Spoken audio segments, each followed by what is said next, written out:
ಯೆಶಾಯನ ಗ್ರಂಥಕ್ಕೆ ಐಸಾಯ 11ನೇ ಅಧ್ಯಾಯ ಎಷ್ಟೋ ಬಾರಿ ಓದಿದ್ದೇವೆ.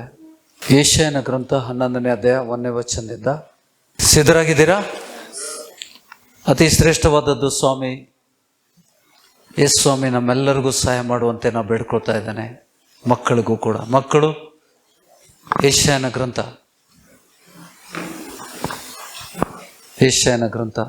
11ನೇ ಅಧ್ಯಾಯ 1ನೇ ವಚನದಿಂದ ಎಲ್ಲರೂ ಲಕ್ಷ್ಯವಿಟ್ಟು ಹೋದ್ರಿ. ಈಶೆಯನ ಬುಡದಿಂದ ಒಂದು ಚಿಗುರು ಒಡೆಯುವುದು, ಅದರ ಬೇರಿನಿಂದ ಹೊರಟ ತಳಿರು ಫಲಿಸುವುದು, ಆ ಅಂಕುರದ ಮೇಲೆ ಜ್ಞಾನ ವಿವೇಕದಾಯಕ ಆತ್ಮ ಆಲೋಚನಾ ಪರಾಕ್ರಮಗಳನ್ನು ಹುಟ್ಟಿಸುವ ಆತ್ಮ, ತಿಳುವಳಿಕೆಯನ್ನು ಯೆಹೋವನ ಭಯವನ್ನು ಉಂಟು ಮಾಡುವ ಆತ್ಮ, ಅಂತೂ ಯೆಹೋವನ ಆತ್ಮವೇ ನೆಲೆಗೊಂಡಿರುವುದು. मराठी में पढ़िएगा. एक और दो. ईशायाच्या बुंधाला धुमारा फुटेल, त्याच्या मुळातून फुटलेली शाखा फळ देईल.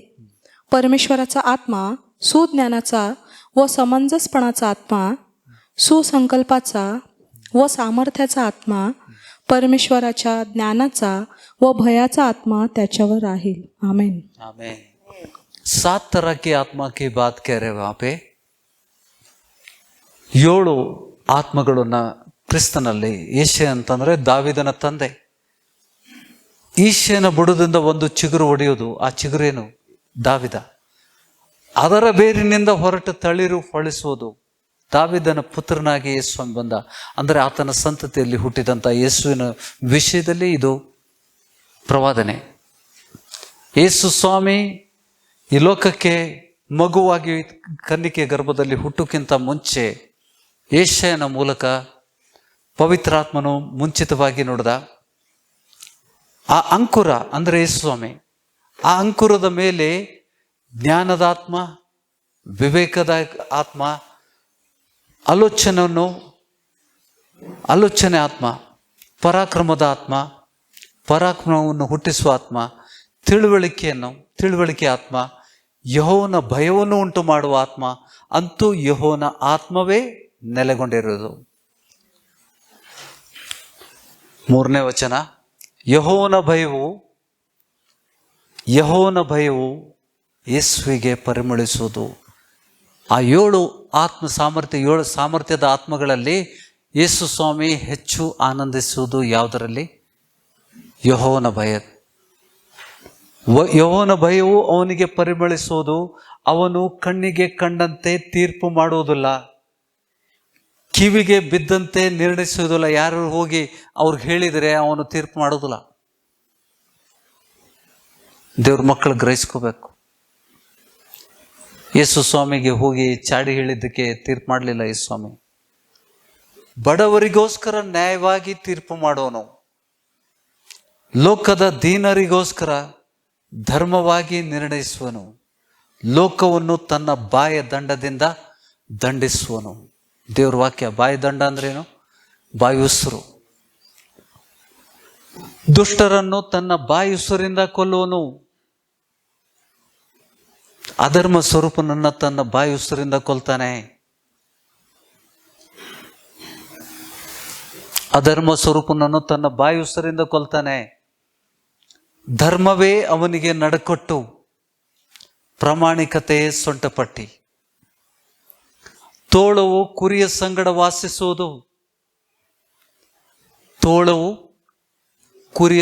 ವಾಸಿಸುವುದು, ಚಿರತೆಯು ಮೇಕೆ ಮರಿಯೊಂದಿಗೆ ಮಲಗುವುದು, ಕರುವು ಪ್ರಾಯದ ಸಿಂಹವು ಪುಷ್ಟ ಪಶುವು ಒಟ್ಟಿಗಿರುವು.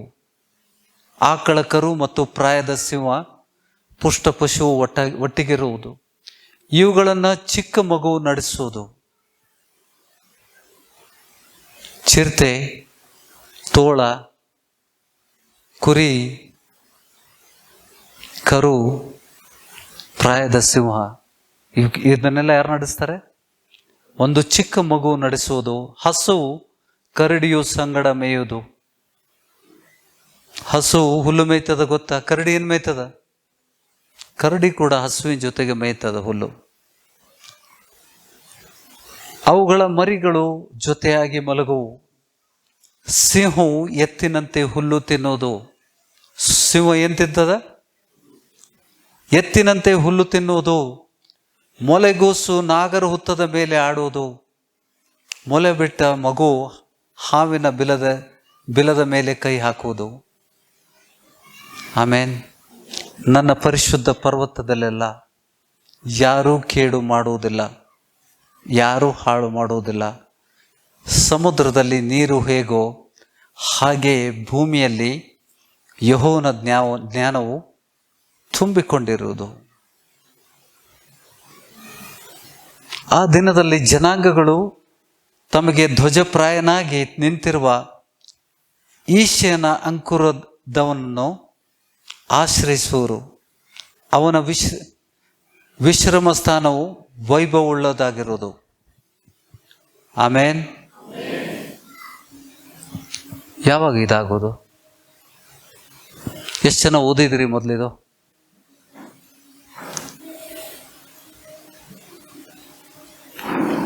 when this will take place?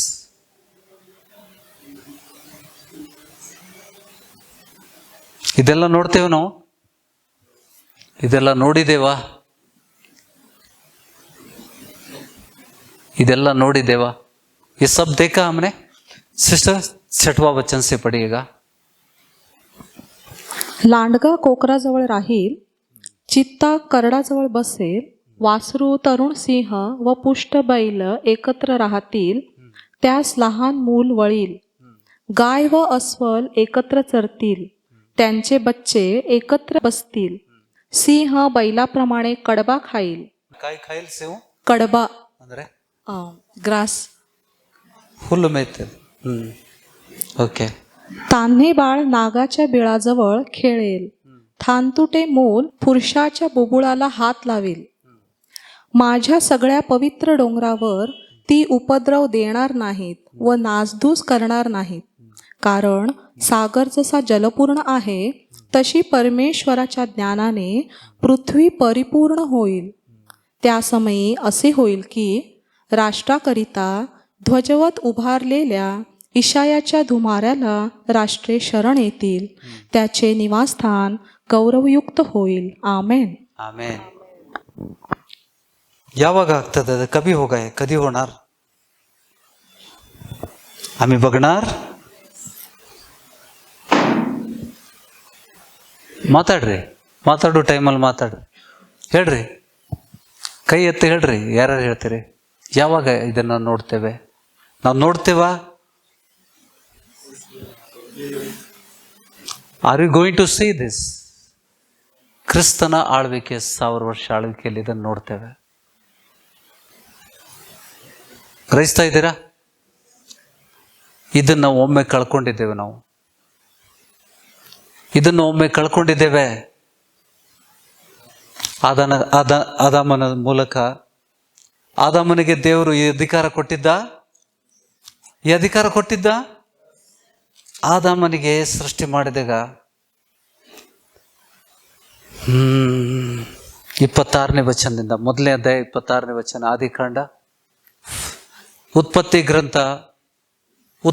ग्रंथ पहला अध्याय 26वां वचन से हम पढ़ेंगे. ಆಮೇಲೆ ದೇವರು ನಮ್ಮ ಸ್ವರೂಪದಲ್ಲಿ ನಮ್ಮ ಹೋಲಿಕೆಗೆ ಸರಿಯಾಗಿ ಮನುಷ್ಯರನ್ನು ಉಂಟು ಮಾಡೋಣ. ಅವರು ಸಮುದ್ರದಲ್ಲಿರುವ ಮೀನುಗಳ ಮೇಲೆಯೂ, ಅಂತರಿಕ್ಷದಲ್ಲಿ ಹಾರಾಡುವ ಪಕ್ಷಿಗಳ ಮೇಲೆಯೂ, ಪಶುಗಳ ಮೇಲೆಯೂ, ನೆಲದ ಮೇಲೆ ಹರಿದಾಡುವ ಎಲ್ಲ ಕ್ರಿಮಿಕೀಟಗಳ ಮೇಲೆಯೂ, ಎಲ್ಲ ಭೂಮಿಯ ಮೇಲೆಯೂ ದೊರೆತನ ಮಾಡಲಿ ಅಂದನು. ಆದಾಮನಿಗೆ ಸೃಷ್ಟಿ ಮಾಡಿ ಎಲ್ಲ ಆಡಳಿತ ಕೊಟ್ಟ, ದೊರೆತನ ಮಾಡಲಿ, ಡೊಮಿನಿಯನ್, ಸಂಪೂರ್ಣ ಅಧಿಕಾರ ಕೊಟ್ಟ. ಪ್ರಾಣಿಗಳ ಮೇಲೆ, ಪಕ್ಷಿಗಳ ಮೇಲೆ, ದೇವರು ಏನೇನು ಸೃಷ್ಟಿ ಮಾಡಿದ ಅದರ ಮೇಲೆ ಅಧಿಕಾರ ಕೊಟ್ಟ. ಗ್ರಹಿಸ್ತಾ ಇದ್ದೀರಾ? ದೇವರು 25ನೇ ವಚನ, ದೇವರು ಕಾಡು ಮೃಗಗಳನ್ನು, ಪಶುಗಳನ್ನು, ನೆಲದ ಮೇಲೆ ಹರಿದಾಡುವ ಕ್ರಿಮಿಕೀಟಗಳನ್ನು ಅವುಗಳ ಜಾತಿಗನುಸಾರವಾಗಿ ಉಂಟು ಮಾಡಿದನು. ಆತನು ಅದನ್ನು ಒಳ್ಳೆಯದೆಂದು ನೋಡಿದನು. ಆಮೇಲೆ ದೇವರು ನಮ್ಮ ಸ್ವರೂಪದಲ್ಲಿ ನಮಗೆ ಹೋಲಿಕೆಯಾಗಿ ಸರಿಯಾಗಿ ಮನುಷ್ಯರನ್ನು ಉಂಟು ಮಾಡೋಣ. ಅವರು ಸಮುದ್ರದಲ್ಲಿ ಮೀನುಗಳ ಮೇಲೆಯೂ, ಅಂತರಿಕ್ಷದಲ್ಲಿ ಹಾರಾಡುವ ಪಕ್ಷಿಗಳ ಮೇಲೆಯೂ, ಪಶುಗಳ ಮೇಲೆಯೂ, ನೆಲದ ಮೇಲೆ ಹರಿದಾಡುವ ಎಲ್ಲ ಕ್ರಿಮಿಕೀಟಗಳ ಮೇಲೆಯೂ, ಎಲ್ಲ ಭೂಮಿಯ ಮೇಲೆಯೂ ದೊರೆತನ ಮಾಡಲಿ ಅಂದನು. ದೊರೆತನ ಅಂದ್ರೆ ಅಧಿಕಾರ.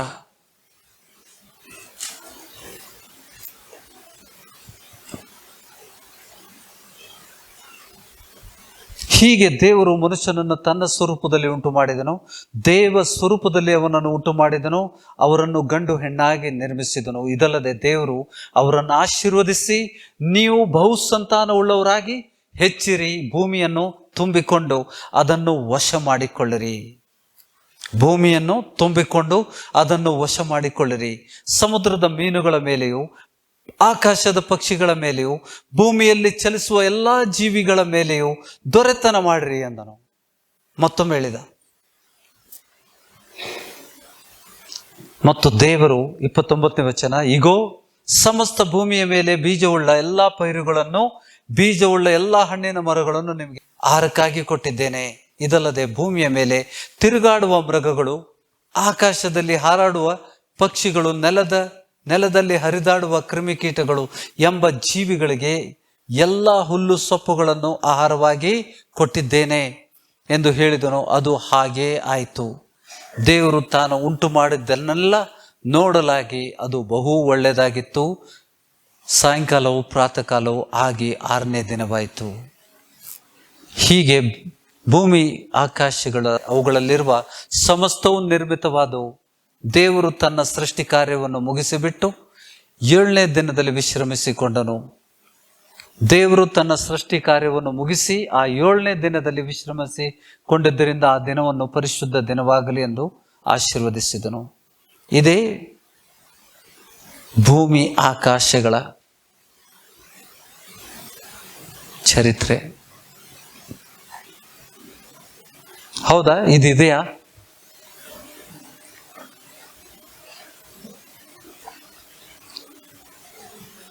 God rested from all his work that he had done is a creation. ಇದು ಎಡಿಷನಲ್. ಇದು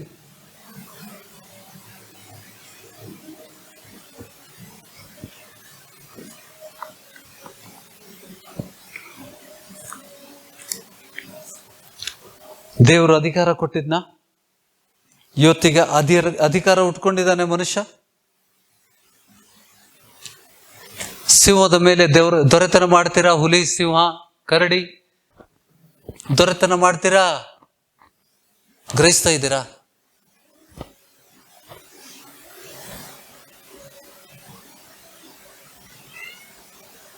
ಏನಾಯ್ತು? ಪಾಪದಿಂದ ಬಿದ್ದ ಮೇಲೆ ಆದಾಮ ಮತ್ತು ಹವ್ವಳು ಪಾಪ ಮಾಡಿದಾಗ ಎಲ್ಲ ಬದಲಾಯಿತು. ನಿನ್ನ ನಿಮಿತ್ತ ಭೂಮಿಗೆ ಶಾಪ ಬಂತು. ನಿನ್ನ ನಿಮಿತ್ತ ಭೂಮಿಗೆ ಶಾಪ ಬಂತು. ಈಗ ನೀನು ಏನು ಅಧಿಕಾರ ಕೊಟ್ಟಿದ್ದೇನೆ, ಅಧಿಕಾರ ನಡೆಸ್ಲಿಕ್ಕೆ ಆಗುದಿಲ್ಲ. ಪ್ರಾಣಿಗಳು ನಿನ್ನನ್ನು ಹರಿದಾಕ್ಬಿಡ್ತಾವ. ಆದಾಮನಿಗೆ ಹೆಸರು ಕೊಡು ಅಂತ ಹೇಳಿದ. ಪ್ರಾಣಿಗಳಿಗೆ ಹೆಸರು ಕೊಡು ಅಂತ ಹೇಳಿದ್ದೆ ದೇವರು ಅಲ್ಲ, ಅಧೀನರಾಗಿದ್ದು.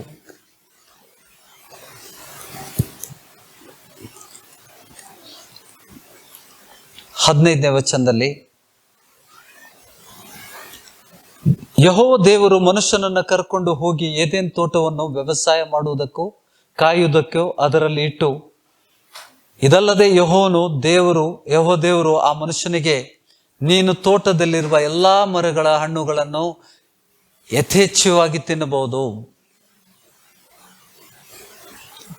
ನಿನ್ನ ಇಚ್ಛಾನುಸಾರವಾಗಿ ತಿನ್ನಬಹುದು.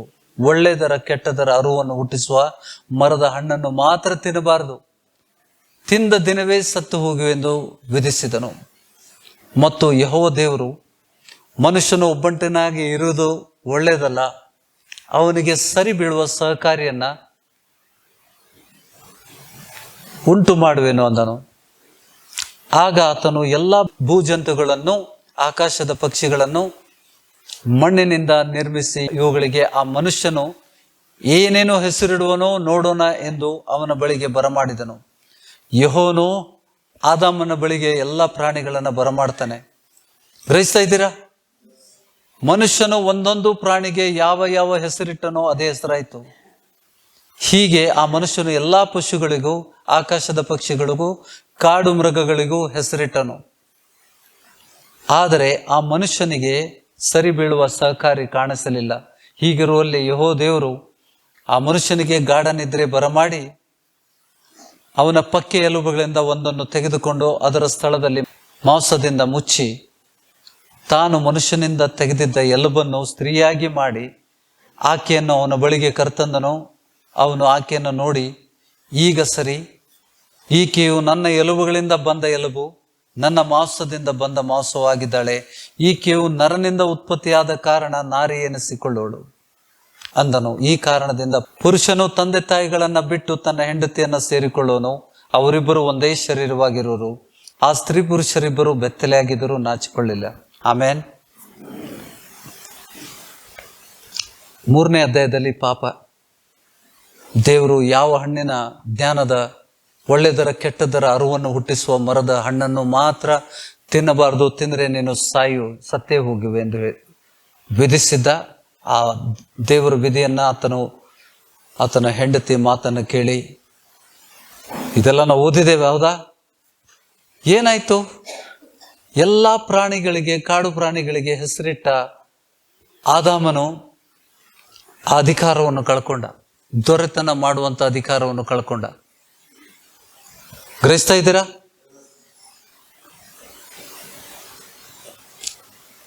ಯೇಸು ಕ್ರಿಸ್ತನ ಮೂಲಕ 1000 ವರ್ಷ ಆಳ್ವಿಕೆ ಅದಕ್ಕೋಸ್ಕರ ಇಟ್ಟಿದ್ದು. हमने अनुभव नहीं किया आदम के गलती के कारण. ಆದಾಮನು ಏನು ಅನುಭವ ಮಾಡಿದ್ದ, ಎಲ್ಲ ಪ್ರಾಣಿ ಪಕ್ಷಿಗಳ ಮೇಲೆ ದೊರೆತನ ನಡೆಸಲಿಕ್ಕೆ ಆತನಿಗೆ ಅಧಿಕಾರ ಸಿಕ್ಕಿತ್ತು. ನಾವು ಅನುಭವಿಸಿದ್ದೇವ?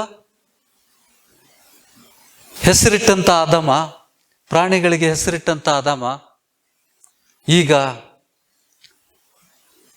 ಹುಲಿ ನೋಡಿ ಟೈಗರ್ ಯು ಕಮ್ ಹಿಯರ್, ನಾಯಿಗೆ ಕರೆದಂಗೆ ಕರಿತಿದ್ದ ಅವನು. ಹೌದಾ? ದೊರೆತನ ಇತ್ತಲ್ಲ ಅವನಿಗೆ. ಅದು ಹೆಂಗ್ ಬಂತು? ಈಗ ಗರ್ಜಿಸಿ ಬಂತು. ಆದಾಮ ಹೆದರಿದ, ಆ ದೊರೆತನವನ್ನು ಕಳ್ಕೊಂಡ. ಆದಾಮ ಗೊತ್ತಾಯ್ತು, ನಾನು ಪಾಪ ಮಾಡಿದ್ರಿಂದ ಭೂಮಿಗೆ ಶಾಪ ಬಂತು ಅಂತ ದೇವರು ಹೇಳಿದ್ದು ನೆನಪಾಯ್ತು ಅವನಿಗೆ. ನಿನ್ನ ನಿಮಿತ್ತ ಭೂಮಿಗೆ ಶಾಪ ಬಂತು. 3ನೇ अध्याय 15ನೇ वचन ನೋಡಿ. 15 वचन से हम देखते हैं, 3रा अध्याय 15 वचन. ದೇವರು ಶಾಪ ಉತ್ಪತ್ತಿ ಮಾಡ್ತಾನೆ. ಮಕ್ಕಳು ಕೇಳ್ತಾ ಇದ್ದೀರಿ? ಈಗ ಈ ಹುಲಿ ಟೈಗರ್ಗಳು ಬರತ್ತವ, ಈಗ ಲಕ್ಷ ಇಡ್ರಿ. ನಿನಗೂ ಈ ಸ್ತ್ರೀಗೂ ನಿನ್ನ ಸಂತಾನಕ್ಕೂ ಈ ಸ್ತ್ರೀಯ ಸಂತಾನಕ್ಕೂ ಹಗೆತನವಿರುವ ಹಾಗೆ ಮಾಡುವೆನು. ಈಕೆಯ ಸಂತಾನವು, ಸ್ತ್ರೀ ಸಂತಾನವು ನಿನ್ನ ತಲೆಯನ್ನ ಜಜ್ಜುವುದು. ಈಕೆ ಅಲ್ಲ, KJVಯಲ್ಲಿ ಸ್ತ್ರೀ ಸಂತಾನವು ನಿನ್ನ ತಲೆಯನ್ನ ಜಜ್ಜುವುದು. ಸಭೆ ಎಂಬ ಸ್ತ್ರೀ, ಆ ಸಂತಾನವು ಅದರ ಸಂತಾನವು ಅಂತಂದ್ರೆ ನಾವು ದೇವಜನರು. ನಿನ್ನ ತಲೆಯನ್ನು ಜಜ್ಜುವುದು, ನೀನು ಅದರ ಹಿಮ್ಮಡವನ್ನೇ ಕಚ್ಚುವಿ. ಹೌದಾ? ನಾವು ದೇವ್ರು ನಮ್ಗೆ ಕೊಟ್ಟಂತ ಆಯುಧಗಳನ್ನು ಬಳಸ್ಕೊಳ್ಳದೆ ಇದ್ರೆ ಸೈತಾನ ಏನ್ ಮಾಡ್ತಾನೆ? ಸೈತಾನಿಗೆ ನಾವು ಮಾರ್ಗ ಮಾಡಿಕೊಟ್ರೆ ನಮ್ಮ ವಶಕ್ಕೆ ತಗೋತಾನೆ, ನಮ್ಮ ಹಿಮ್ಮಡವನ್ನು ಕಲಿಸ್ತಾನೆ, ಹಾಸಿಗೆ ಮೇಲೆ ಇಳಿಸ್ತಾನೆ. ಎಷ್ಟೋ ಜನಕ್ಕೆ ಈ ವಚನ ಗೊತ್ತಿಲ್ಲ. ದೇವರು ಮೊದಲನೇದಾಗಿ ನುಡಿದಿದ್ದು ಸೈತಾನಿಗೆ ಬಾರಮಿ ಯಹಾ ಪೆ ಕಹ ರಹೆ. ಸೈತಾನನಿಗೆ ಹೇಳ್ತಾ ಇದ್ದಾನೆ, ನಿನಗೂ ಸ್ತ್ರೀ ಸಂತಾನಕ್ಕೂ ಹಗೆವಿರುವ ಹಾಗೆ ಮಾಡುವೆನು. ಈಕೆಯು, ಆ ಸ್ತ್ರೀ ಸಂತಾನವು ನಿನ್ನ ತಲೆಯನ್ನು ಜಜ್ಜುವುದು. ಸರ್ಪಕ್ಕೆ ಹೇಳ್ತಾ ಇದ್ದಾನೆ, ಘಟಸರ್ಪನಿಗೆ, ಸೈತಾನಿಗೆ ಹೇಳ್ತಾ ಇದ್ದಾನೆ, ಸ್ತ್ರೀ ಸಂತಾನವು ನಿನ್ನ ತಲೆಯನ್ನ ಜಜ್ಜುವುದು, ನೀನು ಅದರ ಹಿಮ್ಮಡವನ್ನು ಕಚ್ಚುವಿ ಎಂದು ಹೇಳಿದನು. ಆಮೇಲೆ ಸ್ತ್ರೀಗೆ ಶಪಿಸಿದ, ನೀನು ಗರ್ಭಿಣಿಯಾಗಿರುವ ಕಾಲದಲ್ಲಿ ಬಹು ಸಂಕಟ ಪಡಬೇಕೆಂದು ನಾನು ನೇಮಿಸಿದ್ದೇನೆ. ಕಷ್ಟದಿಂದಲೇ ಮಕ್ಕಳನ್ನ ಹೆರುವಿ. ಗಂಡನ ಮೇಲೆ ನಿನಗೆ ಆಶೆ ಇರುವುದು, ಅವನು ನಿನಗೆ ಒಡೆಯನಾಗುವನು ಎಂದು ಹೇಳಿದನು. ಶಾಪ ಇದು. ಸರಿಸಾಟಿಯಾದ ಸಹಕಾರಿಯನ್ನ ಸೃಷ್ಟಿ ಮಾಡಿದ್ದ ದೇವರು. ಅವಳನ್ನು ಸೃಷ್ಟಿ ಮಾಡಿದ್ದು ಸರಿಸಾಟಿಯಾದ ಸಹಕಾರಿಯನ್ನ ಇದು ಮಾಡಿದ್ದು. ಗಂಡನ ಮೇಲೆ ಆಶೆ ಆದರೆ ಆತನು ನಿನ್ನನ್ನು ಆಳುವನು. ಮುಂಚಿತವಾಗಿ ದೇವ್ರು ಹಂಗೆ ಮಾಡಿದ್ದಿಲ್ಲ. ಗ್ರಹಿಸ್ತಾ ಇದ್ದೀರಾ? ಮತ್ತು ಪುರುಷನಿಗೆ ತಿನ್ನಬಾರದೆಂದು ನಾನು ನಿನಗೆ ಆಜ್ಞಾಪಿಸಿದ ಮರದ ಫಲವನ್ನು ನೀನು ಹೆಂಡತಿಯ ಮಾತನ್ನು ಕೇಳಿ ತಿಂದ ಕಾರಣ ನಿನ್ನ ನಿಮಿತ್ತ ಭೂಮಿಗೆ ಶಾಪ ಬಂತು. ನೀನು ಜೀವಮಾನವೆಲ್ಲ ದುಡಿದು ಭೂಮಿಯ ಹುಟ್ಟುವಳಿಯನ್ನು ತಿನ್ನಬೇಕು. ಆ ಭೂಮಿಯಲ್ಲಿ ಮುಳ್ಳು ಗಿಡಗಳು ಕಳೆಗಳು ಬಹಳವಾಗಿ ಹುಟ್ಟುವು. ಶಾಪದ ಪರಿಣಾಮ. ಕಳೆ ಏನು? कड़े को क्या बोलते हैं? कचरा जो निकालते हैं, खेती जो करते हैं, उसमें ज्यादा पैसा किधर जाता है? अग्रीकल्चर ಮಾಡೋರು ಇದಿರಲ್ಲ ಬ್ರದರ್, ज्यादा खर्चा किस में जाता है? अग्रीकल्चर में ज्यादा खर्चा किस में जाता है? ಹೊಲ ಮಾಡೋರು ಇದಿರಲ್ಲ ಬ್ರದರ್, ಹೇಳ್ರಿ. ಕಳೆಯಲ್ಲಿ ಜಾಸ್ತಿ ಹಣ ಹೋಗ್ತದ. ಕಳೆ ತಗೊಳಕ್ಕೆ ನೀವು ಪಗಾರ ಕೊಡ್ಬೇಕಾಗ್ತದ, ಇಲ್ಲಾಂದ್ರೆ ನೀವು ಅವ್ರ ಪರವಾಗಿ ದುಡಿಬೇಕಾಕೈತಿ. ಒಟ್ಟು ಶ್ರಮನೇ ಅಲ್ವಾ? ಹಣಕ್ಕೆ ಬದಲಾಗಿ ನಿಮಗೆ ಶ್ರಮ. ಯಾಕೆಂದ್ರೆ ಅವರು ಬಂದು ನಿಮ್ಮ ಹೊಲದಾಗ ದುಡ್ದು ಹೋಗ್ತಾರೆ. ಸಬ್ಸೆ ಬಡ ಖರ್ಚ ಅಗ್ರಿಕಲ್ಚರ್ ಮೇ, ವ್ಯವಸಾಯದಲ್ಲಿ ನೀವು ಬೆಳೆ ಬೆಳೆಯುವಂಥ ವಿಷಯದಲ್ಲಿ ನೋಡಿ, ಮನುಷ್ಯ ಏನು ಬೆಳೆದ್ರು ಕಳೆ ಬೆಳೆದಿರ್ತಾವ. ನೀನು ಭತ್ತ ಹಾಕು, ಗೋಧಿ ಹಾಕದೇ ಇರಲಿ, ಕಬ್ಬು ಬೆಳೆದೇ ಇರಲಿ, ಹಂಗೆ ಬಿಟ್ಬಿಟ್ರೆ ಪಡ ಬಿಡ್ತಾರೆ. ಪಡ ಬಿಟ್ರೆ ಏನಾಗ್ತದ? ಏನ್ ಬರ್ತದ? ಯಾರು ಹಾಕಿದ್ರು ಅದನ್ನ? ಯಾರು ಹಾಕಿದ್ರು? ಆ ಹುಲ್ಲು ತೆಗೆದು ಸುಟ್ಟು ಜಡ ಸಮೇತ ಹಾಕಿ ಸುಟ್ಟರು ಕೂಡ ನೆಕ್ಸ್ಟ್ ಇಯರ್ ಮತ್ತೆ ಹಾಜರದು. Are you getting this? What is the result? ಇದು ಹೆಂಗೆ? क्या कारण है इसके लिए? शाप है ಭೂಮಿಗೆ. आदाम ने पाप किया, इसके लिए बोलता है ಭೂಮಿಗೆ ನಿನ್ನ ನಿಮಿತ್ತ ಭೂಮಿಗೆ ಶಾಪ ಬಂತು. ಆದಮ್ ಕೇಳಿದ, ನೆಕ್ಸ್ಟ್ ಡೇ ಟೈಗರ್ ಅಂತ ಕರೆದ್ರೆ ಟೈಗರ್ ಗುರ್ರ ಅಂತ ಬಂದ್ಬಿಡ್ತು, ಮೈ ಮೇಲೆ ಏರ್ ಬಂದ್ಬಿಡ್ತು. ಆದಮ್ಮ ಅವಳು ಬಾಗಲ ಹಾಕೊಂಡು ಒಳಗ್ ಕುಂತರು. ಕಿಸ್ಕು डर रहे अभी? जिस पर अधिकार दिया था, अधिकार खो लिया. अभी तुम जिस पर अधिकार दिया था उनसे तुम डर रहे हैं. ಗ್ರಹಿಸ್ತಾ ಇದ್ದೀರಾ? ಈಗ ತಿರುಗಿ ದೇವರು ಮತ್ತೊಮ್ಮೆ ಚಾನ್ಸ್ ಕೊಡ್ತಾ ಇದ್ದಾನೆ ಯೇಸು ಕ್ರಿಸ್ತನ ಮೂಲಕ. 1000 ವರ್ಷ ಆಳ್ವಿಕೆಯಲ್ಲಿ ಇದನ್ನ ನಾವು ಅನುಭವಿಸ್ತೇವೆ. जो पहला वचन जो हमने पढ़ा है उसको कभी अनुभव करेंगे. ಅದಕ್ಕೆ 1000 साल इस पृथ्वी पर हमको प्रभु के साथ अधिकार दिया है.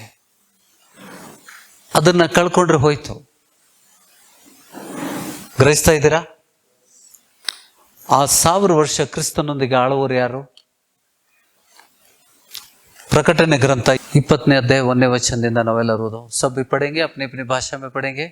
ಆಗ ಒಬ್ಬ ದೇವದೂತನು ಅಧೋಲೋಕದ ಬೀಗದ ಕೈಯನ್ನು, ದೊಡ್ಡ ಸರಪಳಿಯನ್ನು ಕೈಯಲ್ಲಿ ಹಿಡಿದುಕೊಂಡು ಪರಲೋಕದಿಂದ ಇಳಿದು ಬರುವುದನ್ನು ಕಂಡೆನು. कहां से उतर आ रहा है? स्वर्ग से उतर आ रहा है. किधर उतरा? ಸರ್ಪಡಿ ಹಿಡ್ಕೊಂಡು ಎಲ್ಲಿ ಹೊಂಟ ನಾವು? ಅಧೋಲೋಕದ ಬೀಗದ ಕೈ ದೊಡ್ಡ ಸರಪಳಿಯನ್ನು ಕೈಯಲ್ಲಿ ಹಿಡಿದುಕೊಂಡು ಪರಲೋಕದಿಂದ ಇಳಿದು ಬರುವುದನ್ನು ಕಂಡನು. ಅವನು ಪಿಶಾಚನು ಸೈತಾನನು ಆಗಿರುವ ಪುರಾತನ ಸರ್ಪನೆಂಬ ಘಟಸರ್ಪನನ್ನು ಹಿಡಿದು 1000 ವರ್ಷ ಬಂಧನದಲ್ಲಿಟ್ಟನು. ಹೌದಾ?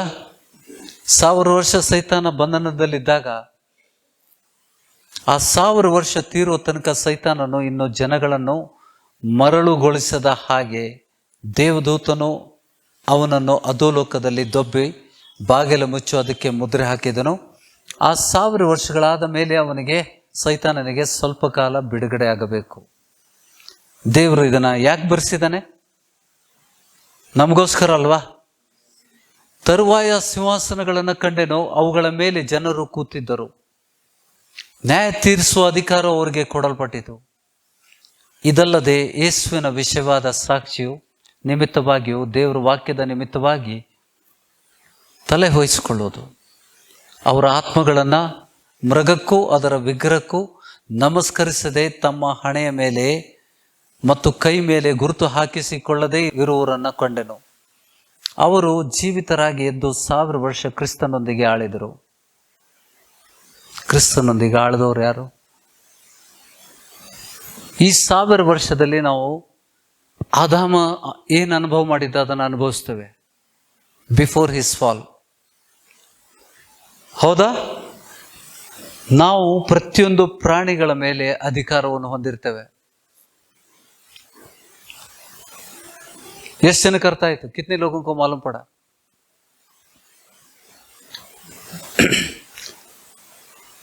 ಯಾರು ಆ 1000 ವರ್ಷ ಆಳ್ತಾರೆ? ಯೇಸುವಿನ ವಿಷಯವಾದ ಸಾಕ್ಷಿಯು ನಿಮಿತ್ತವಾಗಿ, ದೇವರ ವಾಕ್ಯದ ನಿಮಿತ್ತವಾಗಿಯೂ ತಲೆ ಹೊಯ್ಸಿಕೊಂಡವರ ಆತ್ಮಗಳು ಮೃಗಕ್ಕೂ ಮತ್ತು ಅದರ ವಿಗ್ರಹಕ್ಕೂ ನಮಸ್ಕರಿಸದೆ ತಮ್ಮ ಹಣೆಯ ಮೇಲೆ ಮತ್ತು ಕೈ ಮೇಲೆ ಗುರುತು ಹಾಕಿಸಿಕೊಳ್ಳದೆ ಇರುವವರನ್ನು ಕಂಡೆನು. ಅವರು ಜೀವಿತರಾಗಿ ಎದ್ದು 1000 ವರ್ಷ ಕ್ರಿಸ್ತನೊಂದಿಗೆ ಆಳಿದರು. ಮಿಕ್ಕ ಸತ್ತವರು ಆ 1000 ವರ್ಷ ತೀರುವ ತನಕ ಜೀವಿತರಾಗಿ. ಪ್ರಥಮ ಪುನರುತ್ಥಾನವು ಕ್ರಿಸ್ತನೊಂದಿಗೆ ಆಳುವುದು, ಎದ್ದು ಕ್ರಿಸ್ತನೊಂದಿಗೆ ಆಳುವುದು ಮೊದಲನೇ ಪುನರುತ್ಥಾನ. ಪ್ರಥಮ ಪುನರುತ್ಥಾನದಲ್ಲಿ ಸೇರಿರುವವರು ಧನ್ಯರು, ಪರಿಶುದ್ಧನೂ ಆಗಿದ್ದಾನೆ. ಇಂಥವರ ಮೇಲೆ ಎರಡನೇ ಮರಣಕ್ಕೆ ಅಧಿಕಾರವಿಲ್ಲ. ಆದರೆ ಅವರು ದೇವರಿಗೂ ಕ್ರಿಸ್ತನಿಗೂ ಯಾಜಕರಾಗಿ ಕ್ರಿಸ್ತನೊಂದಿಗೆ ಆ 1000 ವರ್ಷ ಆಳುವರು. ಗ್ರಹಿಸ್ತಾ ಇದ್ದೀರಾ? ಆ 1000 ವರ್ಷಗಳು ತೀರಿದ ಮೇಲೆ ಸೈತಾನನಿಗೆ ಸೆರೆಯಿಂದ ಬಿಡುಗಡೆ ಆಗುವುದು. ಅವನು ಹೊರಗೆ ಬಂದು ಭೂಮಿಯ 4 ದಿಕ್ಕುಗಳಲ್ಲಿರುವ ಗೋಗ್ ಮಗೋಗ್ ಎಂಬ ಜನಾಂಗಗಳನ್ನು ಮರಳುಗೊಳಿಸಿ ಅವರನ್ನು ಯುದ್ಧಕ್ಕೆ ಕೂಡಿಸುವನು.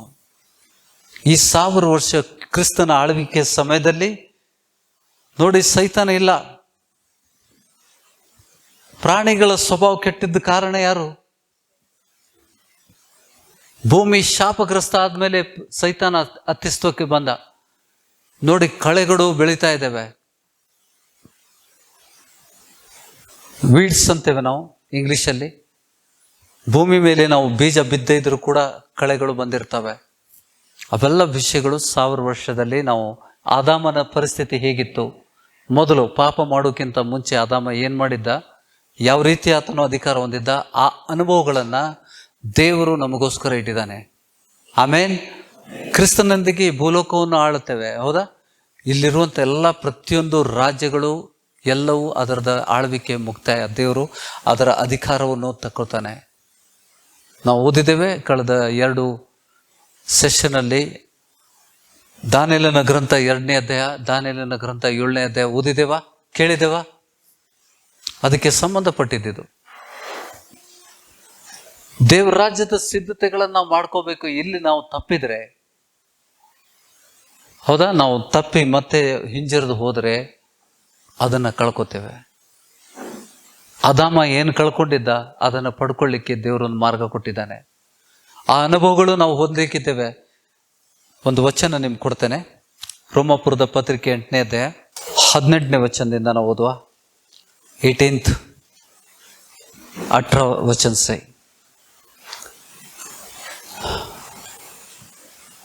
ನಮಗೋಸ್ಕರ ಮುಂದಿನ ಕಾಲದಲ್ಲಿ ಪ್ರತ್ಯಕ್ಷವಾಗುವ ಮಹಿಮೆ ಪದವಿಯನ್ನು ಆಲೋಚಿಸಿ ಈಗಿನ ಕಾಲದ ಕಷ್ಟಗಳು ಅಲ್ಪವೇ ಸರಿ ಎಂದು ಎಣಿಸುತ್ತೇನೆ. ದೇವಪುತ್ರರ ಮಹಿಮೆಯು ಯಾವಾಗ ಪ್ರತ್ಯಕ್ಷವಾದೀತೆಂದು ಜಗತ್ತು, ಸೃಷ್ಟಿ ಬಹು ಲವಲವಿಕೆಯಿಂದ ಎದುರು ನೋಡುತ್ತಿರುವುದು.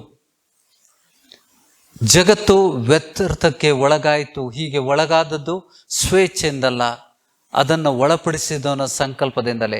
ಆದಾಮನು ತಪ್ಪಿದ್ದರಿಂದ ಭೂಮಿಗೆ ಶಾಪ ಬಂತು. ಇಡೀ ಸೃಷ್ಟಿನೇ ಶಾಪಗ್ರಸ್ತ ಆಯಿತು. ಅದಕ್ಕೊಂದು ನಿರೀಕ್ಷೆ ಉಂಟು. ವಚನ ಏನ್ ಹೇಳ್ತಾ ಇದೆ ನೋಡಿ. ದೇವಪುತ್ರರ ಮಹಿಮೆಯು ಯಾವಾಗ ಪ್ರತ್ಯಕ್ಷವಾದೀತೆಂದು ಸೃಷ್ಟಿ ಬಹು ಲವಲವಿಕೆಯಿಂದ ಎದುರು ನೋಡ್ತಾ ಇದೆ. ದ ಹೋಲ್ ಕ್ರಿಯೇಷನ್, सारी सृष्टि मनुष्य पुत्र का, देव पुत्र का, मनुष्य मतलब परमेश्वर की, लोगों की महिमा की आशा भरी आशा से निरीक्षा रखकर देख रही है. सृष्टिಗೊಂದು ನಿರೀಕ್ಷೆ ಉಂಟು. ಏನು ನೋಡ್ತಾ ಇದೆ? मराठी में पडेगा 18 और 19. कारण आपल्यासाठी जे गौरव प्रकट होणार आहे त्याच्या पुढे सांप्रत काळाची दुःखे काहीच नाहीत असे मी मानतो. अभी का दुख कुछ भी नहीं है. सो आगे हमको महिमा होती है, उसको अगर नजर लगाओ, आज की तकलीफें कुछ नहीं है. और 19वां वचन में क्या कहता है? कारण सृष्टी देवाच्या पुत्राच्या प्रकट होण्याची प्रतीक्षा अत्यंत उत्कंठाने करीत आहे. ಅತ್ಯಂತ ಆತುರದಿಂದ ದೇವಪುತ್ರರ ಮಹಿಮೆಯನ್ನು ನೋಡಬೇಕಂತ सृष्टि. परमेश्वर की सृष्टि मतलब क्या है?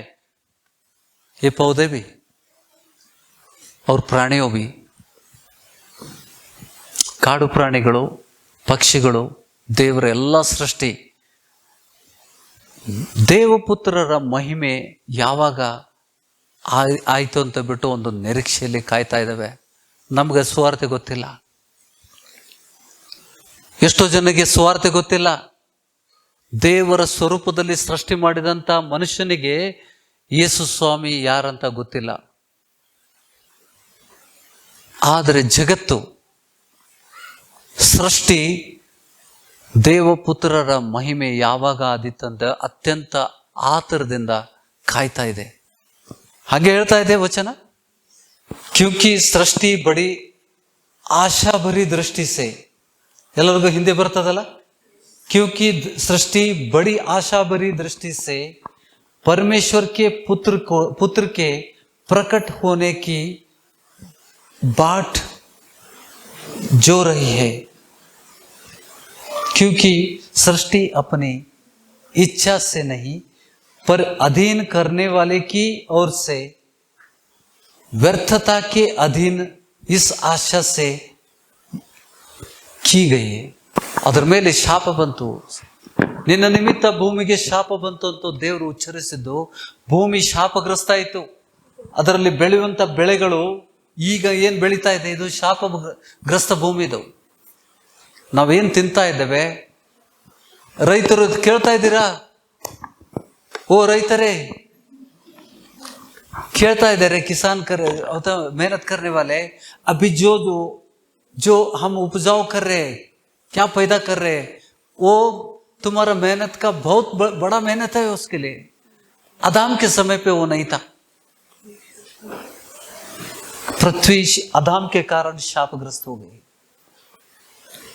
आ शापग्रस्त सृष्टि अत्यंत ಆತುರದಿಂದ ದೇವಪುತ್ರರ ಮಹಿಮೆಯನ್ನ ಕಾಯ್ತಾ ಇದೆ. ಗೊತ್ತಾಗ್ತಾ ಇದೆಯಾ ನಿಮಗೆ?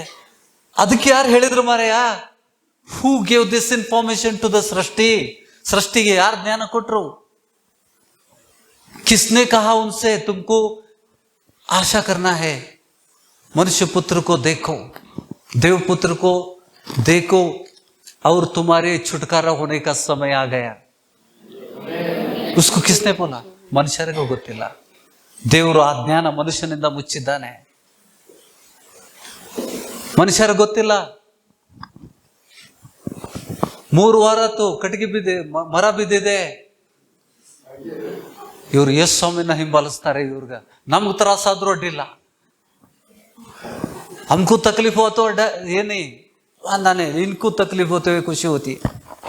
यस, सब पैदल जा रहे हैं, मजा कर रहे हैं, सैतान मजा कर रहे हैं. ಆ ಮನುಷ್ಯನಿಗೆ ಸೃಷ್ಟಿಗಿರುವಂತ ಬುದ್ಧಿ ಇಲ್ಲ. ಆ ಮನುಷ್ಯರಿಗೆ ಸೃಷ್ಟಿಗಿರುವಂತ ಬುದ್ಧಿ ಇಲ್ಲ. ಸೃಷ್ಟಿ ಕಾಯ್ತಾ ಇದೆ. ಯಾರನ್ನು ನೋಡ್ತಾ ಇದೆ? ಅದು ಗಿಡಗಳು ನೋಡ್ತಾ ಇದ್ದಾವೆ. ಅಲ್ಲಿಂದ ಇಲ್ಲಿ ಏನ್ ನಡೀತಾ ಇದೆ ನೋಡ್ತಾ ಇದ್ದಾವ್ರಿ. ಈ ಸಭೆಯಲ್ಲಿ ಏನ್ ನಡೀತಾ ಇದೆ ನೋಡ್ಕೊಂಡು ಅದಕ್ಕೊಂದು ಆಸೆ ಹುಟ್ಟಿದೆ. ನಾನು ಹೇಳ್ತಾ ಇಲ್ಲದು ವಚನ ಹೇಳ್ತಾ ಇದ್ದೆ. अगर ನಾ ಇದು ಹೇಳ್ಬಿಟ್ಟಿದ್ರು, पास्टर पागल हो यार, क्या तो बोल रहे हैं, पास्टर में कुछ कमियां लग रही है यार, कुछ भी बोल रहा है, लेकिन वचन में है वो बोल रहा हूं मैं. अगर वचन नहीं होता मुझे आज पागल करार देते थे. देव अगर वचन नहीं था सामने मुझे पागल करार देते थे. ये क्या तो बोल रहा है यार. सृष्टि को मालूम है बोलता है, ಮನುಷ್ಯನಿಗೆ ಗೊತ್ತಿಲ್ಲ. ಮಹಿಮೆ ಹೊಂದುವಂಥ ಮಕ್ಕಳಿಗೂ ಕೂಡ ಗೊತ್ತಿಲ್ಲ. ಆದರೆ ದೇವ್ರ ವಚನದಲ್ಲಿದೆ. ಯಾಕೆಂದರೆ ಅದು ವ್ಯರ್ಥಕ್ಕೆ ಒಳಪಡಿಸಿದ್ದು ದೇವರು. जो हम उपजा रहे ना वो तकलीफें बहुत है हमारे लिए. आदम के समय पे ऐसे नहीं थे. जब भी सृष्टि किया था प्रभु ने सभी वस्तुओं पर जो भी बनाई है सभी पर अधिकार दिया था. वो आदम ने खोया, इसके लिए हमने खोया. देवर नीतिवंतनु, परमेश्वर नीतिमान है. आदम की गलती से हम क्यों उससे वंचित हो, इसके लिए हमारे लिए एक जगह खोला है. अभी ನಾವೇನು ಕಳ್ಕೊಂಡಿದ್ವಿ ಆದಾಮನ ನಿಮಿತ್ತ ಅದನ್ನು ನಾವು ಪಡ್ಕೊಳ್ಳುವಂತೆ ದೇವ್ರು ಮಾರ್ಗ ಮಾಡಿದ್ದಾನೆ. ಯಾರು ದೇವ್ರ ವಚನದ ಪ್ರಕಾರ ಕಟ್ಟುನಿಟ್ಟಾಗಿ ನಡ್ಕೋತೀರಿ ಆ 1000 ವರ್ಷ ಕ್ರಿಸ್ತನೊಂದಿಗೆ ಆಳ್ತೇವೆ. ನಮಗೆ ಹಿಂಸೆ ಪಡಿಸೋರಿಗೋಸ್ಕರ ಧನ್ಯವಾದಗಳನ್ನು ಸಲ್ಲಿಸ್ರಿ. ದೇವರಿಗೆ ಸಂತೋಷಗೊಳ್ಳ್ರಿ, ಉಲ್ಲಾಸಗೊಳ್ಳ್ರಿ. ನಮಗೆ ದ್ವೇಷ ಮಾಡೋರು ಏನ್ ಮಾಡ್ತಾ ಇದ್ದಾರೆ? ನಮ್ಮನ್ನ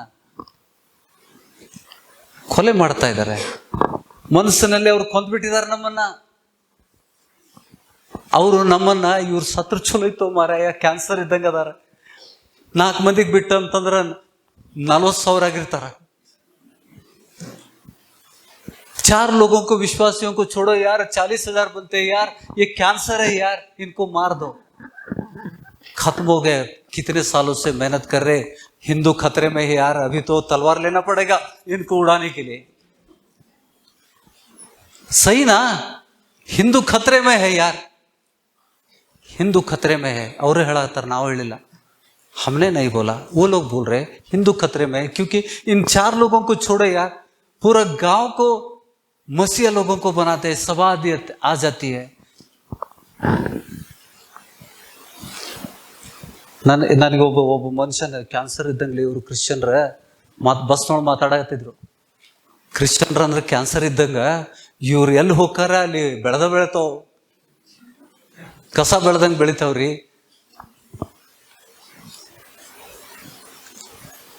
ಸಹಿ ಲೆಕ್ಕ ಮಾಡ್ರಿ, ಯಾರಾದ್ರೂ ಎದ್ದು ಲೆಕ್ಕ ಮಾಡ್ರಿ, ಹೆಂಗ್ ಬೆಳೆದೇವ್ ನೋಡ್ರಿ. ಹೌದಾ? ಗೀತಾ ಸಿಸ್ಟರ್ ಒಬ್ಬರೇ ಇದ್ರು, ಅವ್ರ ತಾಯಿ ನಂಬಿದ್ರು, ಅವ್ರ ಅಣ್ಣ ನಂಬಿದ್ರು, ಅವ್ರ ಕುಟುಂಬ ನಂಬಿತು, ತಂಗಿ ಬಂದ್ಲು. ಅಷ್ಟೇ ಅಲ್ಲ, ಮತ್ತೆ ಎಷ್ಟೋ ಮಂದಿ ಹಬ್ಬಿಟ್ರು. ಗೀತಾ ಸಿಸ್ಟರ್ ಮೇಲೆ ಸೈತಾನ ಅಲ್ಲಿ ಕಡಿತಾನೆ, ಈಕಿ ಎಲ್ಲಿ ಹೋದಲ್ಲಿ ಇಲ್ಲಿಕಿ ಎಲ್ಲಿ ಬಿಡುದಲಿಕ್ಕೀಗ ಅಂತೇಳಿ ಹೋರಾಟ ಮಾಡ್ತಾನೆ. ಹೌದಾ? ಅವ್ರು ಹೇಳಿದ್ದು ಅದ್ರ ಕ್ಯಾನ್ಸರ್ ಅಲ್ಲ. ನಾವು ಯೇಸು ಸ್ವಾಮಿ ಒಂದು ದೊಡ್ಡ ಹಿಟ್ಟು ಮುದ್ದೆಯನ್ನು ತಗೊಂಡು ಅದರಲ್ಲಿ ಸ್ವಲ್ಪ ಹುಳಿ ಬೆರೆಸಿದ್ರೆ ಅದು ಹುಳಿ ಆಗ್ಬಿಡ್ತದ ಅಂತ ಹೇಳಿದಾನೆ. ಹೌದಾ? ಸಾಸಿವೆ ಕಾಳು ಅತಿ ಚಿಕ್ಕವಾದದ್ದು, ಆದರೆ ಮರ ಏನು, ಸಾಸಿವೆ ಮರ ದೊಡ್ಡದಾಗಿ ಬೆಳೀತದೆ. ಹೌದಾ? ಇದನ್ನ ಈ ಸ್ವಾಮಿ ನಮ್ಗೆ ಹೇಳಿದಾನೆ. ಹೌದಾ? ಚಿಕ್ಕ ಹಿಂಡು, ಯಾಕೆಂದ್ರೆ ದೇವ್ರ ರಾಜ್ಯ ಬೆಳೀತದೆ. ಇವತ್ತಿಗೆ ಭೂಮಿ ಮೇಲೆ ತಲೆ ಕೆಟ್ಟಬಿಟ್ಟಿದೆ ಎಲ್ಲರಿಗೂ. इनको कैसा रोकना है यार, हमने सब तरह का अपना है. ये लोग प्यार से बोलते हैं और काटते हैं सबको, पीक काटते हैं. ಬೆಳೆಯು ಬಹಳ, ಕೆಲಸಗಾರರು ಕಡಿಮೆ. ನಾವು ಬೆಳೆನ ಕೊಯ್ತಾ ಇದ್ದೇವೆ, ದೇವ್ರ ರಾಜ್ಯಕ್ಕೋಸ್ಕರ ಬೆಳೆನ ಕೊಡ್ತೇವೆ. स्वार्थ के द्वारा हम कर रहे हैं. परमेश्वर की वाणी है वो. परमेश्वर का चित्त है कि सबको तारण मिले, हर एक सृष्टि को मेरा ಶಿಷ್ಯ बनाओ. ಲೋಕದ ಎಲ್ಲ ಕಡೆಗಳಿಗೆ ಹೋಗಿ ನನ್ನ ಶಿಷ್ಯರಾಗಿ ನಮಗೆ ಮಾಡು ಅಂತ ಹೇಳಿದೆ. ನೋಡಿ, ನಿಮ್ಗೆ ಇಷ್ಟ ಇದೆಯಾ 1000 ವರ್ಷ ಕ್ರಿಸ್ತನೊಂದಿಗೆ ಆಳ್ಲಿಕ್ಕೆ? ಇಷ್ಟ ಇದೆಯಾ? ಭೂಲೋಕದ ಮೇಲೆ ಅಧಿಕಾರ ಕೊಟ್ಟಿದ್ದಾನೆ. जिस तरह से राजा है, राजाओं की तरह हम क्या करेंगे? राज्य करेंगे, ಅಧಿಕಾರ ನಡೆಸ್ತೇವೆ. ಬೇಕಾ? ಇಲ್ರಿ, ನಾವು ಕೆಲಸ ಮಾಡೇ ರೂಢಿ. ನಮ್ಮ ಕೆಲಸ ರಾಜರಂತೆ ನಾವು ಹೆಂಗೆ ಮಾಡೋಕ್ಕಾಕೈತಿ? ಯಾಕೆಂದ್ರೆ ಯು ಹ್ಯಾವ್ ಟು ಪ್ರಿಪೇರ್. ನೀವು ಸಿದ್ಧತೆಗಳನ್ನು ಮಾಡ್ಕೋಬೇಕು. ಯಾಕಂದ್ರೆ ದೇವರ ವಚನ ಹೇಳ್ತದೆ, ಸೃಷ್ಟಿಗೆ ಜ್ಞಾನ ಉಂಟು. ದೇವಕುಮಾರರು ಅವರ ನಿರೀಕ್ಷೆ, ಅವರು ಮಹಿಮೆಯನ್ನು ನೋಡಿ ಆತರದಿಂದ ಕಾಯ್ತಾ ಇದೆ ಸೃಷ್ಟಿ. ಗಿಡಕ್ಕೂ ಮರಕ್ಕೂ ಅದಕ್ಕಿಂತ ನಾವು ಬುದ್ಧಿವಂತರಾಗಬೇಕಾ? ನಮ್ಮ ಮಹಿಮೆಯನ್ನು ನೋಡಲಿಕ್ಕೆ ಗಿಡಗಳು ಆತರದಿಂದ ಕಾಯ್ತಾ ಇದ್ದಾವೆ. ಈ ದೇವರ ವಚನದ ಪ್ರಕಾರ 19ನೇ ದೇವಪುತ್ರರ ಮಹಿಮೆಯು ಯಾವಾಗ ಪ್ರತ್ಯಕ್ಷವಾದಿತ್ತೆಂದು ಸೃಷ್ಟಿಯು ಬಹು ಲವಲವಿಕೆಯಿಂದ ಎದುರು ನೋಡುತ್ತಿರುವುದು. KJV ಬೈಬಲ್ ಯಾರಾದರೂ ಓದ್ರಿ. ಯಾಕೆಂದರೆ ಸೃಷ್ಟಿಯು ತಾನೇ ದೇವರ ಮಕ್ಕಳ ಮಹಿಮೆಯ ಸಾತ್ವ ಪ್ರತ್ಯಕ್ಷತೆಯಲ್ಲಿ ಸೇರುವಂತೆ नाशनद दासत्वದಿಂದ बिಡುಗಡೆ ಹೊಂದುವುದು. नको वो भी बंधन में है भी क्योंकि शापग्रस्त हुआ. आदम के कारण सृष्टि शापग्रस्त हुआ.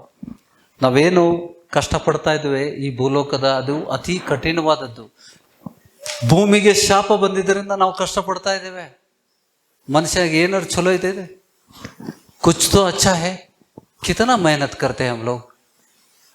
पत्नी देखकर मेरा पति कितना मेहनत कर रहे हैं, लाता इतना मेहनत करता है, लाता इतना. बोलते हैं कि नहीं सिस्टर? असं वाटतं तुम्हाला? नहीं वाटता? नहीं वाटता. हमारा मेहनत ज्यादा है, कम फल मिल रहा है हमको, क्योंकि भूमि सृष्टि शापग्रस्त हो गई आदम के कारण. वो शाप निकालने जा रहे हैं प्रभु 1000 साल उस पृथ्वी पर. इसके लिए पहला शैतान को अंदर भेज रहे हैं, अरेस्ट करके. ಅಧೋಲೋಕದಲ್ಲಿ ಆತನನ್ನು ಕಳಿಸಿ 1000 ವರ್ಷ ಕ್ರಿಸ್ತನ ಆಳ್ವಿಕೆಯಲ್ಲಿ ಯಾವ ಯುದ್ಧಗಳು ಇಲ್ಲ, ಭೂಮಿಯು ಶಾಪಗ್ರಸ್ತ ಇಲ್ಲ. ಈಗ ಆ ಸಮಯದಲ್ಲಿ ಹುಲಿಯು ಹುಲ್ಲನ್ನು ಮೇಯುವುದನ್ನು ನೋಡ್ತೇವೆ. अर्थ आयता? आदाम ने क्या खोया था उसको हम प्राप्त वापस पाएंगे. अदर नंतर याके देवरू, क्यों परमेश्वर ने सिर्फ 1000 साल रखा है?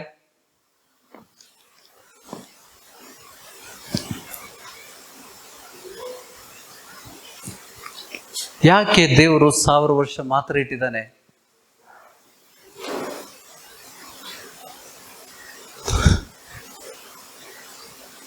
ಜಾಸ್ತಿ ಯಾಕೆ ಇಟ್ಟಿಲ್ಲ?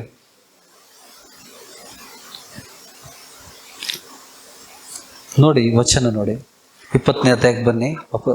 ರೆವಲ್ಯೂಷನ್ ಪ್ರಕಟಣೆ ಗ್ರಂಥ 20ನೇ ಅಧ್ಯಾಯ. 1000 ವರ್ಷ ತೀರಿದ ಮೇಲೆ, 1000 ವರ್ಷ ಮುಗಿದ ಮೇಲೆ 7ನೇ ವಚನದಲ್ಲಿ ಆ 1000 ವರ್ಷಗಳು ತೀರಿದ ಮೇಲೆ ಸೈತಾನಿಗೆ ಅದೋ ಲೋಕದಿಂದ ಬಿಡುಗಡೆ ಆಗುವುದು, ಸೆರೆಯಿಂದ ಬಿಡುಗಡೆ ಆಗ್ತದೆ. ಅವನು ಹೊರಗೆ ಬಂದು ಭೂಮಿಯ 4 ದಿಕ್ಕುಗಳಲ್ಲಿರುವ ಗೋಗ್ ಮಗೋಗ್ ಎಂಬ ಜನಾಂಗಗಳನ್ನು ಮರಳುಗೊಳಿಸಿ ಅವರನ್ನು ಯುದ್ಧಕ್ಕೆ ಕೂಡಿಸುವನು. ಅವರ ಸಂಖ್ಯೆಯು ಸಮುದ್ರದ ಮರಳಿನಷ್ಟಿರುವುದು.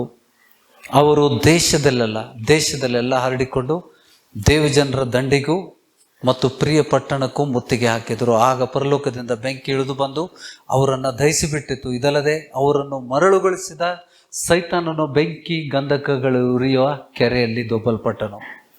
ಅಲ್ಲಿ ಮೃಗವು ಸುಳ್ಳು ಪ್ರವಾದಿಯೂ ಕೂಡ ಇದ್ದಾರೆ. ಅವರು ಹಗಲಿರುಳು ಯುಗ ಯುಗಾಂತರಗಳಲ್ಲಿ ಯಾತನೆ ಪಡುತ್ತಿರುವರು. ಆಮೇಲೆ ನಂತರ ದೇವರು ನ್ಯಾಯ ತೀರ್ಪು, 2ನೇ ಪುನರುತ್ಥಾನ. 21ನೇ ವಚನದಲ್ಲಿ ನೂತನ ಭೂಮಿ ಆಕಾಶಗಳನ್ನು ಕುರಿತಿದ್ದು. ಆಮೇಲೆ ಹಳೆ ಭೂಮಿ ಶಾಪಗ್ರಸ್ತ ಭೂಮಿ, ಹಳೆ ಭೂಮಿ ಶಾಪಗ್ರಸ್ತ ಭೂಮಿ. ಈ ಕಾರಣದಿಂದ 21ನೇ ಅಧ್ಯಾಯ 1ನೇ ವಚನದಿಂದ ತರುವಾಯ ನೂತನ ಆಕಾಶ ಮಂಡಲವನ್ನು ನೂತನ ಭೂಮಂಡಲವನ್ನು ಕಂಡೆನು. ಮೊದಲಿದ್ದ ಆಕಾಶ ಮಂಡಲವು ಮೊದಲಿದ್ದ ಭೂಮಿ ಮಂಡಲವು ಇಲ್ಲದೆ ಹೋದವು. अब नहीं हो, भूमि भी नया बन गया. इನ್ನು समुद्र ಇಲ್ಲ, पृथ्वी नहीं है अभी, नया पृथ्वी आ गया, पुराना नहीं है. ಇದಲ್ಲದೆ ಪರಿಶುದ್ಧ ಪಟ್ಟಣವಾದ ಯೆರೂಸಲೇಮ್ ಪರಲೋಕದಿಂದ ದೇವರ ಬಳಿಯಿಂದ ಇಳಿದು ಬರುವುದನ್ನು ಕಂಡೆನು. ಅದು ತನ್ನ ಗಂಡನಿಗೋಸ್ಕರ ಅಲಂಕೃತಳಾಗಿ ಮೊದಲಗಿತ್ತಿಯಂತೆ ಶೃಂಗಿಸಲ್ಪಟ್ಟಿತ್ತು. ಇದಲ್ಲದೆ ಸಿಂಹಾಸನದೊಳಗಿಂದ ಒಂದು ಮಹಾಶಬ್ದವು ನನಗೆ ಕೇಳಿಸಿತು. ಅದು ಇಗೋ, ದೇವರ ನಿವಾಸವು ಮನುಷ್ಯರಲ್ಲಿ ಅದೇ, ಆತನು ಅವರೊಡನೆ ವಾಸ ಮಾಡೋನು, ಅವರು ಆತನಿಗೆ ಪ್ರಜೆಗಳಾಗಿರು. ದೇವರು ತಾನೇ ಅವರ ಸಂಗಡ ಇರುವನು, ಅವರ ಕಣ್ಣೀರೆಲ್ಲ ಒರೆಸಿಬಿಡೋನು. ಇನ್ನು ಮರಣವಿರುವುದಿಲ್ಲ, ಇನ್ನು ದುಃಖವಿರುವುದಿಲ್ಲ, ಗೋಳಾಟವಾಗಲಿ ಕಷ್ಟವಾಗಲಿ ಇರುವುದಿಲ್ಲ. ಮೊದಲಿದ್ದದ್ದೆಲ್ಲ ಇಲ್ಲದೆ ಹೋಯಿತು ಎಂದು ಹೇಳಿತು. ಆಗ ಸಿಂಹಾಸನದ ಮೇಲೆ ಕೂತಿದ್ದವನು, ಇಗೋ ಎಲ್ಲವನ್ನು ಹೊಸದು ಮಾಡುತ್ತೇನೆ ಅಂದನು. ಮತ್ತು ಒಬ್ಬನು ನನಗೆ, ಇದನ್ನು ಬರೆ, ಈ ಮಾತುಗಳು ನಂಬತಕ್ಕವುಗಳು ಸತ್ಯವಾದವುಗಳು ಆಗಿವೆ ಎಂದು ಹೇಳಿದನು.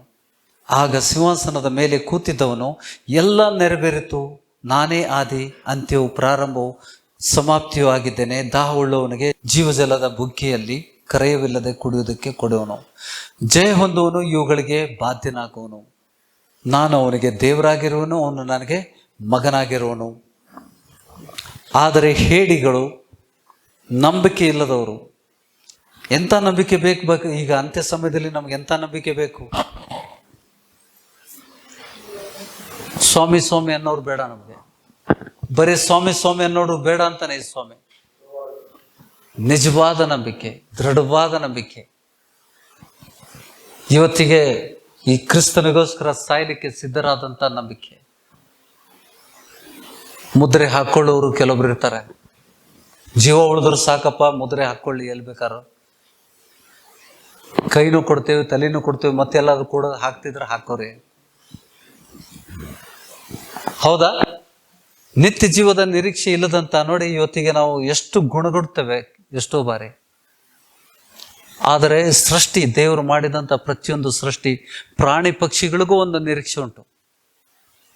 ಆದರೆ ದೇವ್ರ ಮಕ್ಕಳಾದ ವಚನಗಳನ್ನು ತಿಳಿದಂಥ ಜನ ಪದೇ ಪದೇ ಪದೇ ಪದೇ ಪದೇ ಬೀಳ್ತಾನೆ ಇರ್ತಾರೆ. ನಂಬಿಕೆಯಿಂದ ಗ್ರಹಿಸ್ತಾ ಇದ್ದೀರಾ? ದೇವರ ಮಕ್ಕಳು ಇಷ್ಟೆಲ್ಲ ಜ್ಞಾನ ಪಡ್ಕೊಂಡು ಮತ್ತೆ ತಪ್ಪು ಮಾಡೋದು, ಮತ್ತೆ ಪ್ರಾರ್ಥನೆ ಮಾಡಿಸ್ಕೊಳ್ಳೋದು, ಮತ್ತೆ ಬರೋದು. ಈಗ हम बुद्धिमान बनना है प्राणियों से भी ज्यादा. हर एक सृष्टि को एक निरीक्षा है, उनसे भी हमको ज्यादा बुद्धिमान बनना है. ಯಾಕಂದ್ರೆ ದೇವರು ವಚನ ಕೊಟ್ಟಿದ್ದಾನೆ, ಈ ಗಳಿಗೆಯಿಂದ ದೇವರನ್ನ ದುಃಖಿಸ್ಬೇಡ್ರಿ, ಪವಿತ್ರಾತ್ಮನನ್ನು ದುಃಖಿಸ್ಬೇಡ್ರಿ, ಈ ಲೋಕದ ಚಿಂತೆ ಭಾರಗಳನ್ನು ಬಿಡ್ರಿ. ಈಗ ಇದು ಕರ್ತನ ಬರುವಿಕೆ ಬಾಗಿಲ ಬಳಿಯಲ್ಲಿದೆ. ಇಂಥ ವಚನಗಳು ಯಾಕೆ ಪ್ರಕಟ ಆಗ್ತಾ ಇದ್ವಿ ಅಂತಂದ್ರೆ, ನಾವು ಲೋಕದ ಎಲ್ಲ ಚಿಂತೆಗಳನ್ನ ಬಿಟ್ಟು, ಅಂದ್ರೆ ಊಟ ತಿನ್ನೋದು ಬಿಡು ಅಂತ ಹೇಳಿಲ್ಲ ದೇವರು.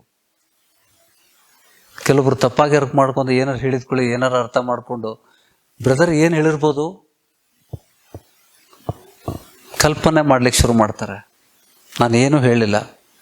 ದೇವರ ವಾಕ್ಯಕ್ಕೆ ವಿಧೇಯರಾಗಿ ನಡ್ರಿ. ಇಲ್ಲಿವರೆಗೆ ಹೆಂಗೆ ನಡ್ಕೊಂಡಿರಿ ಬಿಟ್ಬಿಡ್ರಿ, ದೇವರಿಗೆ ಕ್ಷಮೆ ಕೇಳ್ರಿ. ಇವತ್ತಿನ ದಿವಸ ದೇವರಿಗೆ ನಾವು ಒಪ್ಪಿಸ್ಕೊಡುವಂಥ ಸಮಯ. ಸೃಷ್ಟಿಗಿಂತ ಕಡೆಗಾಗೋದು ಬೇಡ. ನಾವು ಸೃಷ್ಟಿಗಿಂತ ಕಡೆಗಾಗೋದು ಬೇಡ. ದೇವರು ನಮಗೆ ನಿಜವಾಗಲೂ ಈ ಸಭೆಯಲ್ಲಿ ಎಷ್ಟೋ ರಹಸ್ಯಗಳನ್ನು ಪ್ರಕಟ ಮಾಡಿದ್ದಾನೆ. ಇವತ್ತು ಕೂಡ ಹೊಸ ವಿಷಯಗಳನ್ನು ದೇವರು ತಿಳಿಸಿದ್ದಾನೆ. ಹಿಂದೆ ಕೊಟ್ಟಿದ್ದೇನೆ, ನಾನು ರೋಮನ್ 8 ಕೊಟ್ಟಿದ್ದೇನೆ. ದೇವರು ಹೆಚ್ಚಿನ ವಚನಗಳು ಆ ಕ್ರಿಸ್ತನೊಂದಿಗೆ ನೋಡಿ, ದೇವರು ಎಷ್ಟು ಪ್ರೀತಿ ಮಾಡ್ತಾನಂದ್ರೆ, ಅದಾಮನಿಗೆ ದೇವರು ಇಟ್ಟಂತ ಕೃಪೆಯನ್ನ ನಾವು ತಿಳ್ಕೋಬೇಕಂತ ಇದನ್ನ ಮಾಡ್ತಾ ಇದ್ದಾನೆ. ಅದಾಮ್ನೆ ಜೋ ಖೋಯಾ ಹೇ ಉಸ್ ಚೀಸ್ ಕೋ, ಯಾಕಂದ್ರೆ ಅದಾಮನ ತಪ್ಪಿಗೆ ನಾವು ಕಳ್ಕೊಳ್ಳದಂತೆ ದೇವರು ಇದನ್ನು ಮಾಡ್ತಾ ಇದ್ದಾನೆ. ಅದಕ್ಕೆ ದೇವರ ವಾಕ್ಯಕ್ಕೆ ವಿಧೇಯರಾಗಿ ಆ ಕ್ರಿಸ್ತನ ಆಳ್ವಿಕೆಯಲ್ಲಿ ನಾವು ಸೇರಬೇಕು. ಎಂಥವ್ರು ಸೇರ್ತಾರೆ? ತಲೆ ಹೊಯ್ಸ್ಕೊಳ್ಳೋರು, ರೆಡಿ ಟು ಬಿ ಕಿಲ್ಡ್. ಕ್ರಿಸ್ತನಿಗೋಸ್ಕರ ಯಾವನವ್ರು ಬಂದು ಹೊಡಿತಾನೆ ಅಂದ್ಕೊಳ್ಳೆ ನಾವು ತಿರುಗೇಟ ಹಾಕಬಾರ್ದು. ದೇವ್ರು ಕಾಯ್ತಾನೆ. ನೀನು ನನ್ನ ಸಹನ ವಾಕ್ಯವನ್ನು ಕಾಪಾಡಿದ್ರಿಂದ ನಿಮ್ಗೊಂದು ವಾಗ್ದಾನ ಕೂಡ ಹೇಳ್ತಾನೆ. ಎಲ್ಲರೂ ಹೆದರಿ ಮತ್ತೆ ನೆಕ್ಸ್ಟ್ ಸಂಡೇ ಬೇಡಪ್ಪ ಬೇರೆ ಸಭೆಗೆ ಹೋಗೋಣ, ಇವ್ರು ಭಾಳ ಹೆದರ್ಸಾಗತ್ತಾರೆ ನಮ್ಗೆ. 12th chapter 13th verses.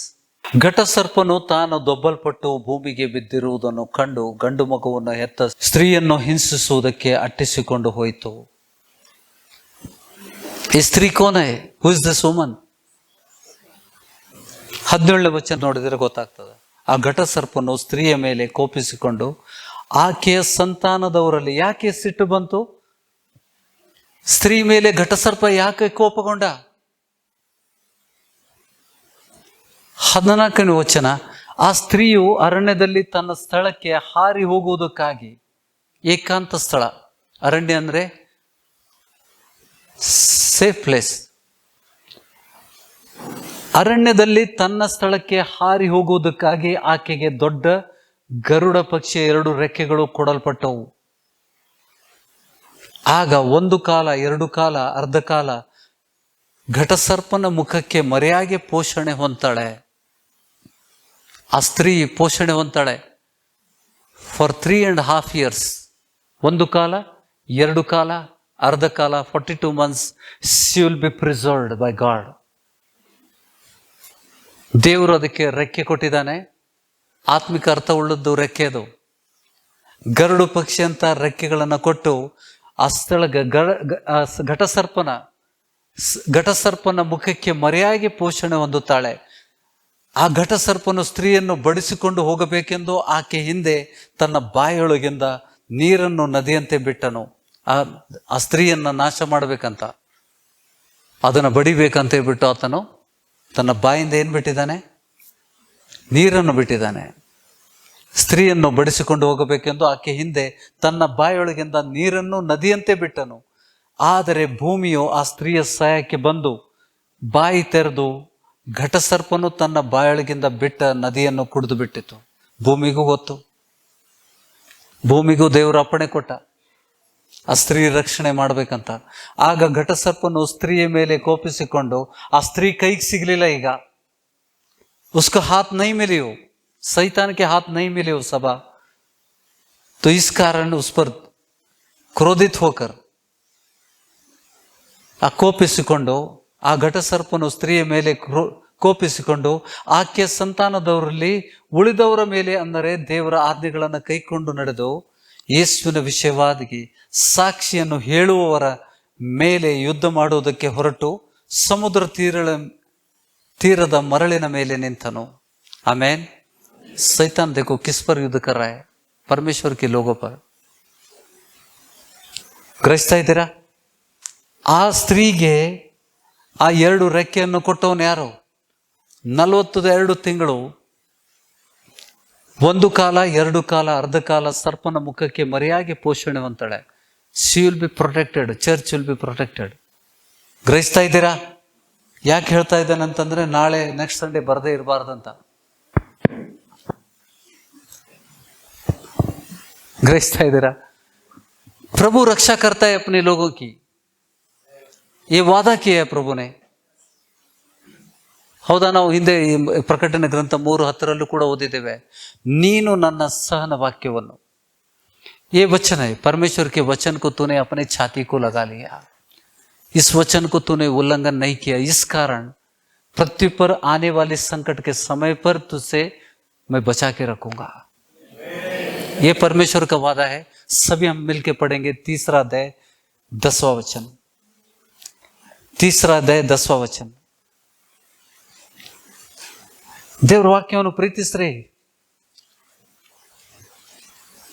ಮನೆಗೆ ಬಂದಾಗ ಮತ್ತೆ ಎದೆ ಮ್ಯಾಗ ಇಟ್ಕೊಂಡು ಬೈಬಲ್ ಮಕ್ಕೊಂಡ್ಬಿಟ್ರು. 3 प्रकटीकरण प्रकाशित 3रा अध्याय 10वां वचन. सभी पढ़ेंगे जोर से, जोर से. तूने मेरे धीरज के वचन को थामा है, इसलिए मैं भी तुझे परीक्षा के उस समय बचा रखूंगा जो पृथ्वी पर रहने वाले पर परखने के लिए सारे संसार पर आने वाला है. उस परीक्षा के घड़ी से तुम्हें बचा के रखूंगा. ಭೂಲೋಕದ ಜನರ ಮೇಲೆ ಬರುವಂತ ಆ ಸಂಕಟದ ಸಮಯದಿಂದ ನಿಮ್ಮನ್ನ ತಪ್ಪಿಸಿ ಕಾಪಾಡ್ತಾನೆ. ಅದಕ್ಕೆ ದೇವರ ವಚನವನ್ನು ಬಿಗಿಯಾಗಿ ಇಟ್ಕೋರಿ. ಆಯ್ತು, ಇಲ್ಲಿವರೆಗೆ ನಾವು ಹೆಂಗ್ ನಡ್ಕೊಂಡಿವಿ ಬೇಡ, ನಮ್ಮ ಹಿಸ್ಟ್ರಿಗೆ ಹೋಗೋದು ಬೇಡ. ಯಾರ ಇತಿಹಾಸ ನಾ ಕೇಳುವುದಿಲ್ಲ. ನಿನ್ನೆವರೆಗೆ ನೀವೇನು ಮಾಡಿದಿರಿ, ಇಲ್ಲಿ ಬರುವವರೆಗೆ ನೀವೇನು ಮಾಡಿದಿರಿ ನಾ ಕೇಳುವುದಿಲ್ಲ. ಈ ಗಳಿಗೆಯಿಂದ ದೇವರ ಜೊತೆಗೆ ಒಂದು ಒಡಂಬಡಿಕೆ ಮಾಡ್ಕೊರಿ. ದೇವರ ವಾಕ್ಯವನ್ನು ಎಡಕ್ಕೆ ಬಲಕ್ಕೆ ತಿರುಗದೆ, ಎಡಕ್ಕೆ ಬಲಕ್ಕೆ ನೋಡದೆ ಗಟ್ಟಿಯಾಗಿ ಆತನ ವಾಗ್ದಾನಗಳನ್ನು, ಯಾಕೆಂದರೆ ಇದು ಕಷ್ಟದ ಗಡುವು. ಇನ್ನು ಬರುವಂಥ ಸಮಯ ಏನಿದೆ ಅದರಲ್ಲಿ ದೇವರು ತಪ್ಪಿಸ್ತಾನೆ. ಯಾರಿಗೆ ತಪ್ಪಿಸ್ತಾನೆ? ಯಾರಿಗೆ ತಪ್ಪಿಸ್ತಾ ಇದ್ದಾನೆ?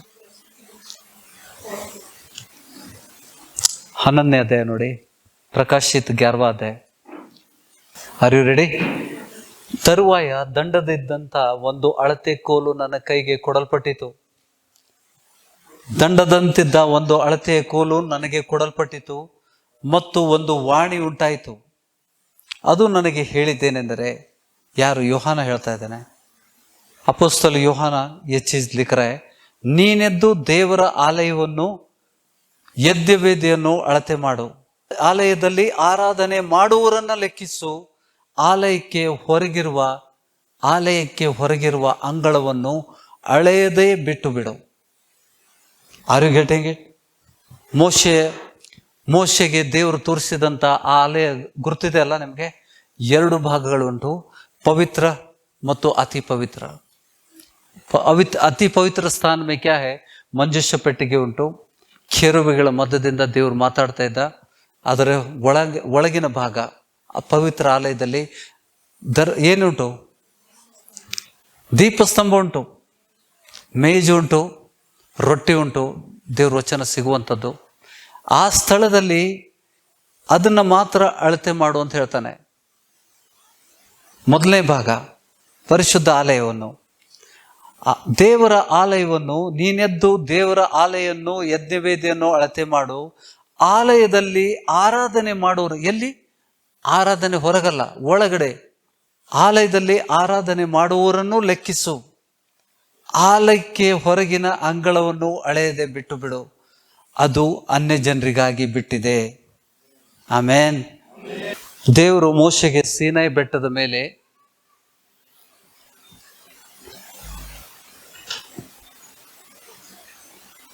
ದೇವಾಲಯವನ್ನು, ಹೌದಾ, ಗುಡಾರ, क्योंकि वो लोग प्रयाण में थे, they were in traveling, 40 साल वो लोग प्रयाण में थे. इसके लिए उनको फाउंडेशन वाले पत्थर, न्यू वाले मंदिर बनाने को नहीं दिया. So it is made of curtains. ಹೌದಾ? ಇದು ಮೊದಲನೇ ಆಲಯದಲ್ಲಿ, ಇದು ಮೊದಲನೇ, ದ ಮೋಸ್ಟ್ ಇನ್ನರ್ ಮೋಸ್ಟ್, ಅತಿ ಪವಿತ್ರವಾದದ್ದು, ಮೋಸ್ಟ್ ಹೋಲಿ, ಅತಿ ಪವಿತ್ರವಾದಂಥ ಸ್ಥಳ. ಇಲ್ಲಿ ಮಂಜೂಷ ಪೆಟ್ಟಿಗೆ ಇದೆ, ದಶಾಜ್ಞೆ ಹಲ್ಲಿನ ಕಲಿಗೆಗಳಿದ್ದಾವೆ. ಮೋಶೆ ವರ್ಷಕ್ಕೆ ಯಾಜಕನು ಒಂದೇ ಬಾರಿ ಹೋಗಲಿಕ್ಕೆ ಮಾತ್ರ ಇದೆ. ಮೋಶೆ ಹೋಗ್ತಿದ್ದ, ದೇವರು ಇಲ್ಲಿ ಮುಖಾಮುಖಿಯಾಗಿ ಆತನ ಜೊತೆಗೆ ಇಸ್ರಾಯೇಲರಿಗೆ ಕೊಡುವಂಥ ಆಜ್ಞೆಗಳನ್ನು ಕೊಡ್ತಾ ಇದ್ದ. ಹೌದಾ?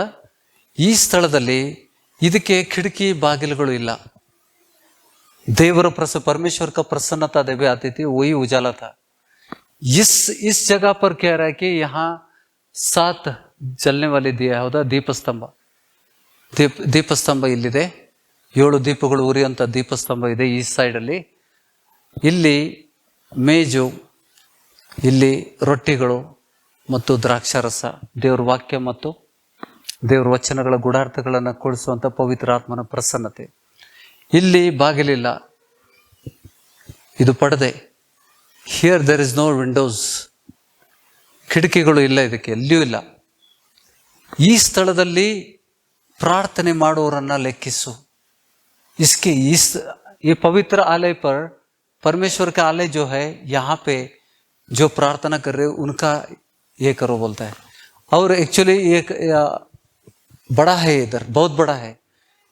उसके बाहर जो है इसको गिनती मत करो.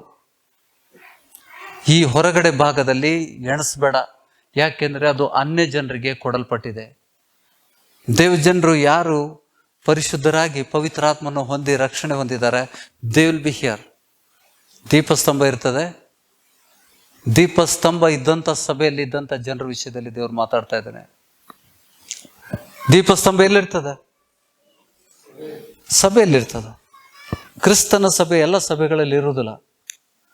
ಆ 7 ಸಾಮರ್ಥ್ಯಗಳು ಆ ಸಭೆಯಲ್ಲಿ ಕಾರ್ಯ ಮಾಡ್ತಾ ಇರ್ತವೆ. ಸಭೆಯನ್ನು ಗುರುತಿಸ್ಕೊಳ್ಳೋ ವಿಷಯದಲ್ಲಿ ನಾನು ಹಿಂದೆ ಕೂಡ ವಚನ ಕೊಟ್ಟಿದ್ದೇನೆ, ವಿಡಿಯೋದಲ್ಲಿ ನೋಡ್ಕೊಡ್ರಿ.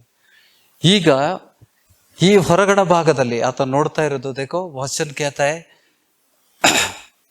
फिर मुझे नापने के लिए एक सरकंडा दिया गया और किसी ने कहा उठ परमेश्वर की मंदिर और वेदी और उसमें उपासना करने वालों को नाप ले, उनकी गिनती करो, मेजर देम.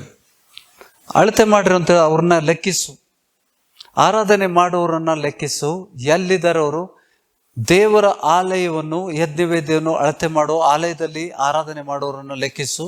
ಆಲಯಕ್ಕೆ ಹೊರಗಿರುವ ಅಂಗಳವು ಹಳೆಯದೇ ಬಿಟ್ಟು ಬಿಡು, ಅದು ಅನ್ಯ ಜನರಿಗಾಗಿ. ಇದು ಆತ್ಮಿಕ ಅರ್ಥವುಳ್ಳದ್ದು.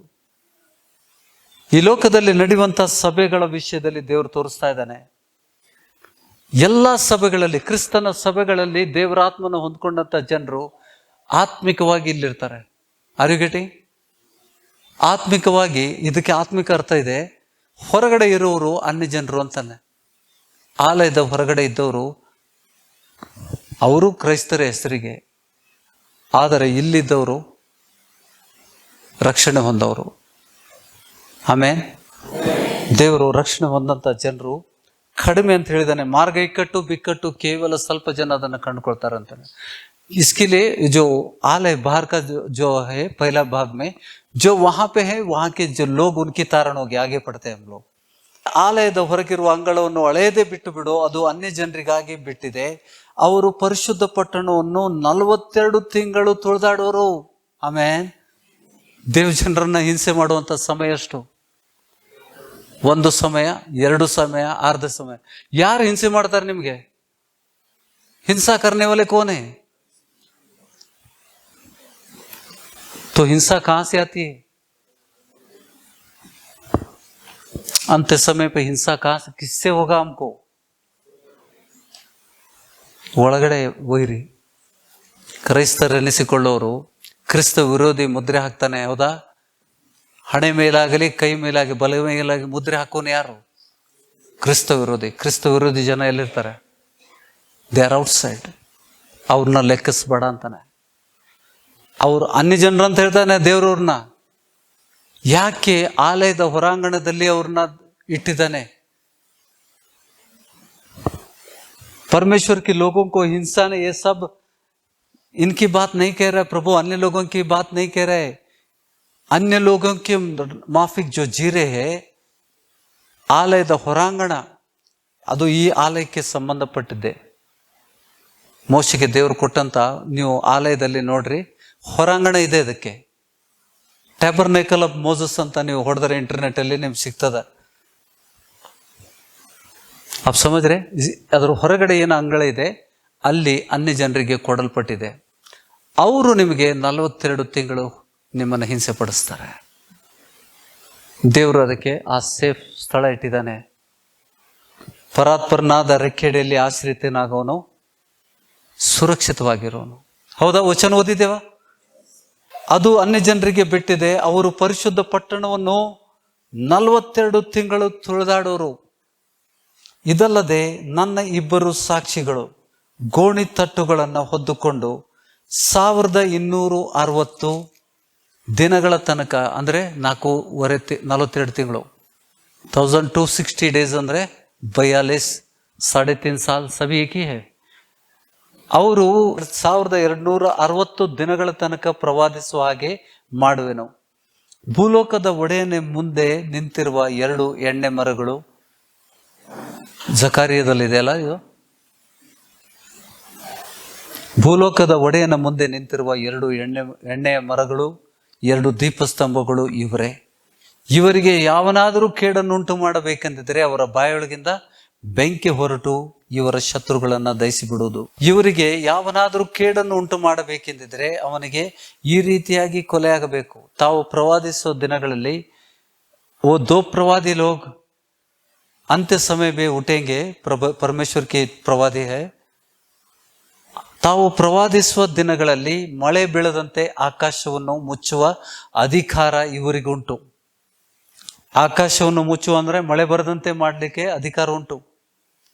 ಇವರು ತಮ್ಮ ಸಾಕ್ಷಿಯನ್ನು ಹೇಳಿ ಮುಗಿಸಿದ ನಂತರ, ಅವರು ಸಾಕ್ಷಿ ಹೇಳಿದ ಮೇಲೆ, ಪ್ರವಾದನೆ ಮಾಡಿ ಮುಗಿದ ಮೇಲೆ, ಅಂದರೆ 42 ತಿಂಗಳ ನಂತರ ಅಧೋಲೋಕದಿಂದ ಬರುವ ಮೃಗವು, ಸೈತಾನ, ಇವರ ಮೇಲೆ ಯುದ್ಧ ಮಾಡಿ ಇವರನ್ನು ಜಯಿಸಿ ಕೊಲ್ಲುವುದು. ಈ ಸಾಕ್ಷಿಗಳ ಶವಗಳು ಮಹಾಪಟ್ಟಣದ ಬೀದಿಯಲ್ಲಿ ಬಿದ್ದಿರುವುದು.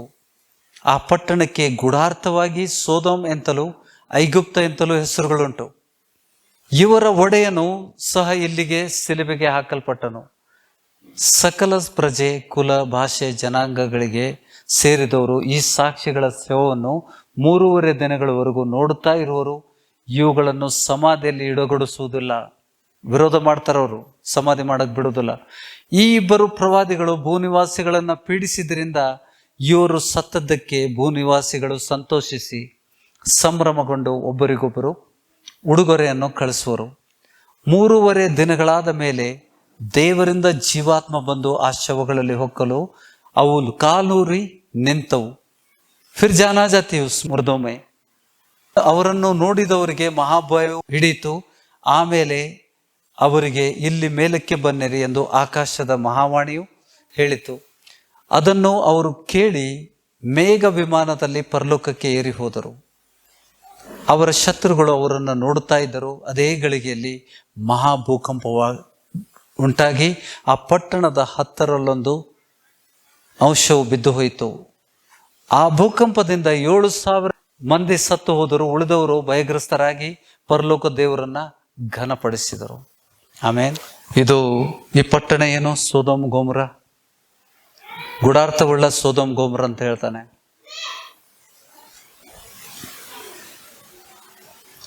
ಪಟ್ಟಣ ವಿಷಯದಲ್ಲಿ ಮಾತಾಡಿದಾನ. ವೆಟಿಕನ್ ಮಹಾಜಾರಸ್ತ್ರೀ ಆಳುವಂತ ಆ ಪಟ್ಟಣ. ಆ ಪಟ್ಟಣದಲ್ಲಿ ನೋಡಿ, ಅದು ಅದೇ ಗಳಿಗೆಯಲ್ಲಿ ಅದು ನಿಜವಾದ ಸೊದೋಮ್ ಗೊಮೋರ ಅಲ್ಲ. ಸೊದೋಮ್ ಗೊಮೋರ ಇಲ್ಲವೇ ಇಲ್ಲ. ಈಗ ಒಂದು ಬೂದಿ ರಾಶಿಯಾಗಿ ಬಿದ್ದಿದೆ. ಅಲ್ಲಿ ಜನ ನಿವಾಸಕ್ಕೆ ಒಂದು ಹುಲ್ಲು ಕಡ್ಡಿ ಕೂಡ ಬೆಳೆಯುವುದಿಲ್ಲ. ಅದೇ ಗಳಿಗೆಯಲ್ಲಿ ಮಹಾಭೂಕಂಪ ಉಂಟಾಗಿ ಆ ಪಟ್ಟಣದ ಮೇಲೆ ಭೂಕಂಪ ಆಗಿ ಸುಮಾರು 7,000 ಜನ ಸತ್ತು ಹೋಗ್ತಾರೆ. ಚಿಕ್ಕ ಸಭೆ, ಚಿಕ್ಕ ಜನಸಂಖ್ಯೆ ಇದ್ದಂಥ ದೇಶ. ಇವತ್ತಿಗೆ ಸುಮಾರು 800 ಜನ ಇದ್ದಾರೆ. 800 लोग है सिर्फ उस समय पे 7,000 लोग इकट्ठे होंगे. 7,000 ಜನ ಸಾಯ್ತಾರಲ್ಲ, ಆ ಪಟ್ಟಣದಲ್ಲಿರುವಂಥ ಜನರು ಸಾಯ್ತಾರೆ. ಅದು ದೇವರಿಂದ ಬಂದಂಥ ಶಿಕ್ಷೆ. ಇದು ದೇವರು ನಮಗೆ ಮಾಡಿದ ವಾಗ್ದಾನ. ದೇವರು ನಮಗೆ ರಕ್ಷಣೆ ಕೊಡಲಿಕ್ಕೆ ದೇವರು ಪರಾತ್ಪರನ ಸ್ಥಾನದಲ್ಲಿ ಸುರಕ್ಷಿತವಾಗಿ ಇರಬೇಕು. ಅಲ್ಲಿ ಒಳಾಂಗಣದಲ್ಲಿ, ಇಲ್ಲಿ ಈ ಭಾಗದಲ್ಲಿ ನಾವು ಸೇರಬೇಕು. ಆರಾಧನೆ ಮಾಡೋರನ್ನ ಲೆಕ್ಕಿಸು ಅಂತ ಹೇಳ್ತಾರೆ. ಆಮೇನ್. ಆ ಸಮಯದಲ್ಲಿ ಇದು ಅಂತ್ಯ ಸಮಯ.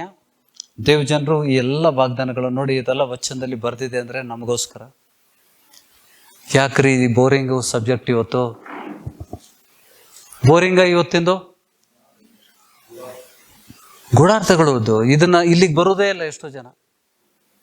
ಇದನ್ನ ನಮ್ಗೆ ಗೊತ್ತಾಗ್ಲಿಲ್ಲ ಅಂತಂದ್ರೆ ನಾವು ಸಿದ್ಧತೆಗಳನ್ನ ಮಾಡ್ಕೋದಿಲ್ಲ, ನಾವು ಆರಾಮಾಗಿರ್ತೇವೆ. ಆಲ್ ಇಸ್ ವೆಲ್ ಅಂತ ಹೇಳಿ. All is not well. All is well if you are busy.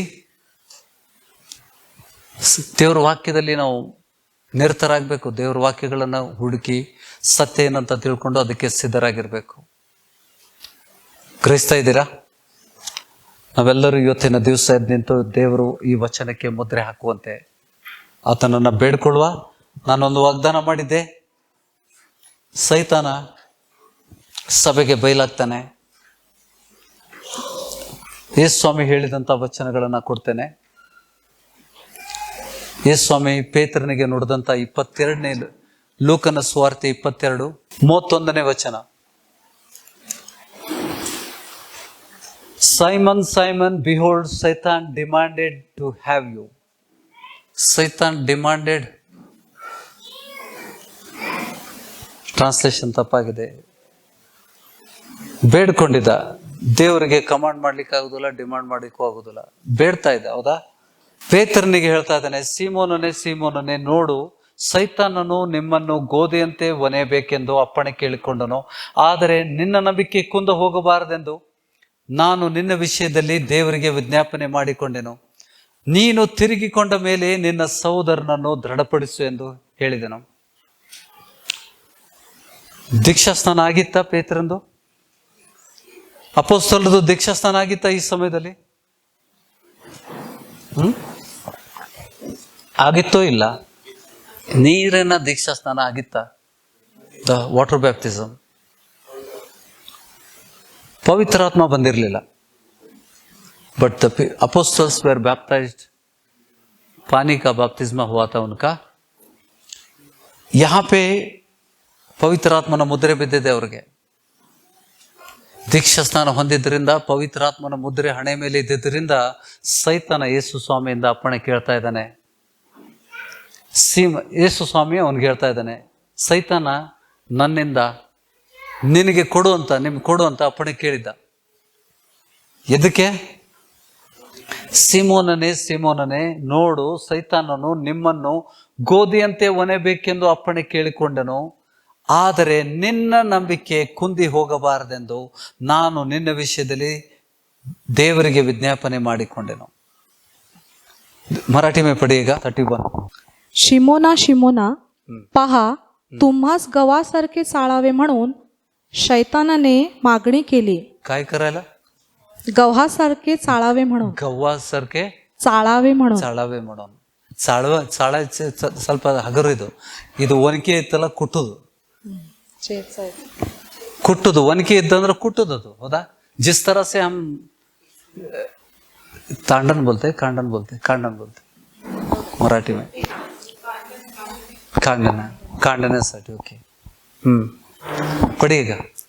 Simona पहा, तुम्हास गव्हासारखे चाळावे म्हणून शैतानाने मागणी केली. परंतु तुझा विश्वास ढळू नये म्हणून तुझ्यासाठी मी विनंती केली आहे. कोणाला? देवाला. प्रार्थना केलं, प्रभूने विनंती केली पिताकडे, तुझा विश्वास गिर न जावे, विश्वास से गिर न जावे. ನೋಡಿ, ಸೈತಾನ ಯೇಸು ಸ್ವಾಮಿ ಹತ್ರ ಬೇಡ್ಕೋಬೇಕಾಯ್ತಾ? ಹೌದಾ? ಪೇತ್ರನಿಗೆ ಮುಟ್ಟಬೇಕಂದ್ರೆ ಯೇಸು ಸ್ವಾಮಿಗೆ ಹತ್ರ ಅಪ್ಪಣೆ ಬೇಕಾ? ಯಾರು ದೀಕ್ಷಾಸ್ಥಾನ ಹೊಂದಿದ್ದಾರೆ ಅವ್ರನ್ನ ಮುಟ್ಟಕ್ಕ ಸೈತಾನ ಯೇಸು ಸ್ವಾಮಿ ಬಳಿಗೆ ಹೋಗ್ಬೇಕಾಗ್ತದೆ. ಅಪ್ಪಣೆ ಕೊಟ್ರೆ ಮಾತ್ರ ಮುಟ್ತಾನೆ. ನಾ ಗ್ರಹಿಸ್ತಾ ಇದ್ದಾರೆ.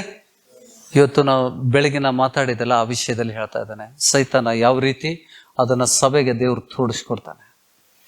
ದೇವರ ಅಪ್ಪಣೆ ಇಲ್ಲದೆ ಸೈತಾನ ಯಾರನ್ನು ಮುಟ್ಲಿಕ್ಕೆ ಆಗೋದಿಲ್ಲ. ಯೇಸು ಸ್ವಾಮಿ ಅಪ್ಪಣೆ ಕೊಟ್ಟಾಗ ಮಾತ್ರ ಇದಾಗ್ತದ. ಅಪ್ಪಣೆ ಕೊಟ್ಟಾಗ ನೀವು ಏನ್ ಪ್ರಾರ್ಥನೆ ಮಾಡಿದ್ರು ನಿಮ್ಗೆ ಉತ್ತರ ಸಿಗೋದಿಲ್ಲ. ಇವತ್ತಿನ ವಚನಕ್ಕೆ ದೇವ್ರ ಮುದ್ರೆ ಹಾಕ್ಬೇಕಾ? ಎಲ್ಲರೂ ಎದ್ದು ನಿಲ್ರಿ, ಕುರ್ಚಿ ಸರಿಸ್ರಿ. ಪ್ರತಿ ವಾರ ನಾವು ಮಾಡುವಂತೆ ಮಾಡುವ. ಇವತ್ತಿನ ದಿವಸ ನೀವೆಲ್ಲರೂ ಕಣ್ಣಾಗ ನೋಡ್ತೀರಿ.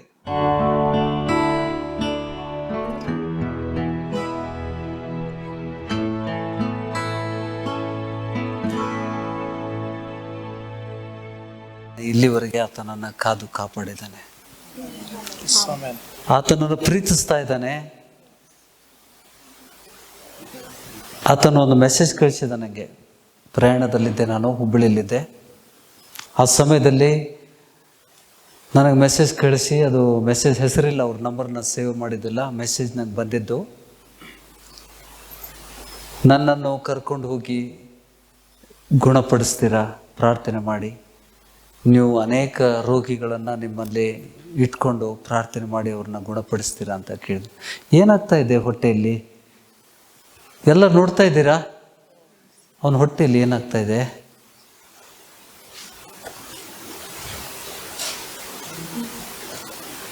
ಯಾರು ಹೇಳ್ತೀರಿ?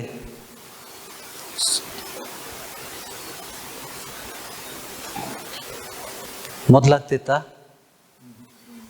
ಮೊದಲಾಗ್ತಿರ್ಲಿಲ್ಲ.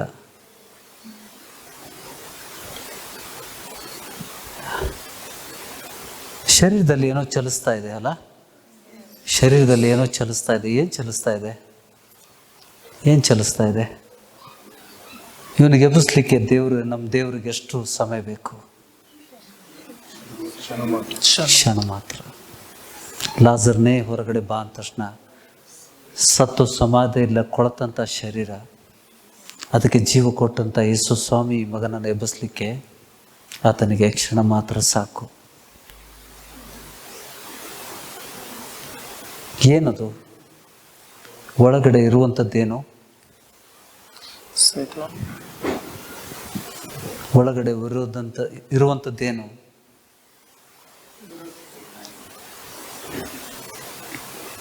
ಏನಿದೆ ರೀ ಒಳಗಡೆ? ಹೆಬ್ಬಾವದು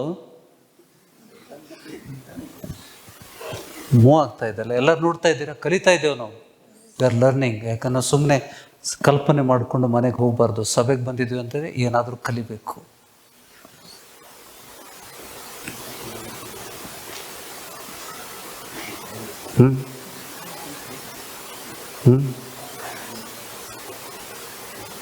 ಅದು ಖುಷಿ ಇದೆ, ಅದು ಭಯಪಡ್ತಾ ಇದೆ.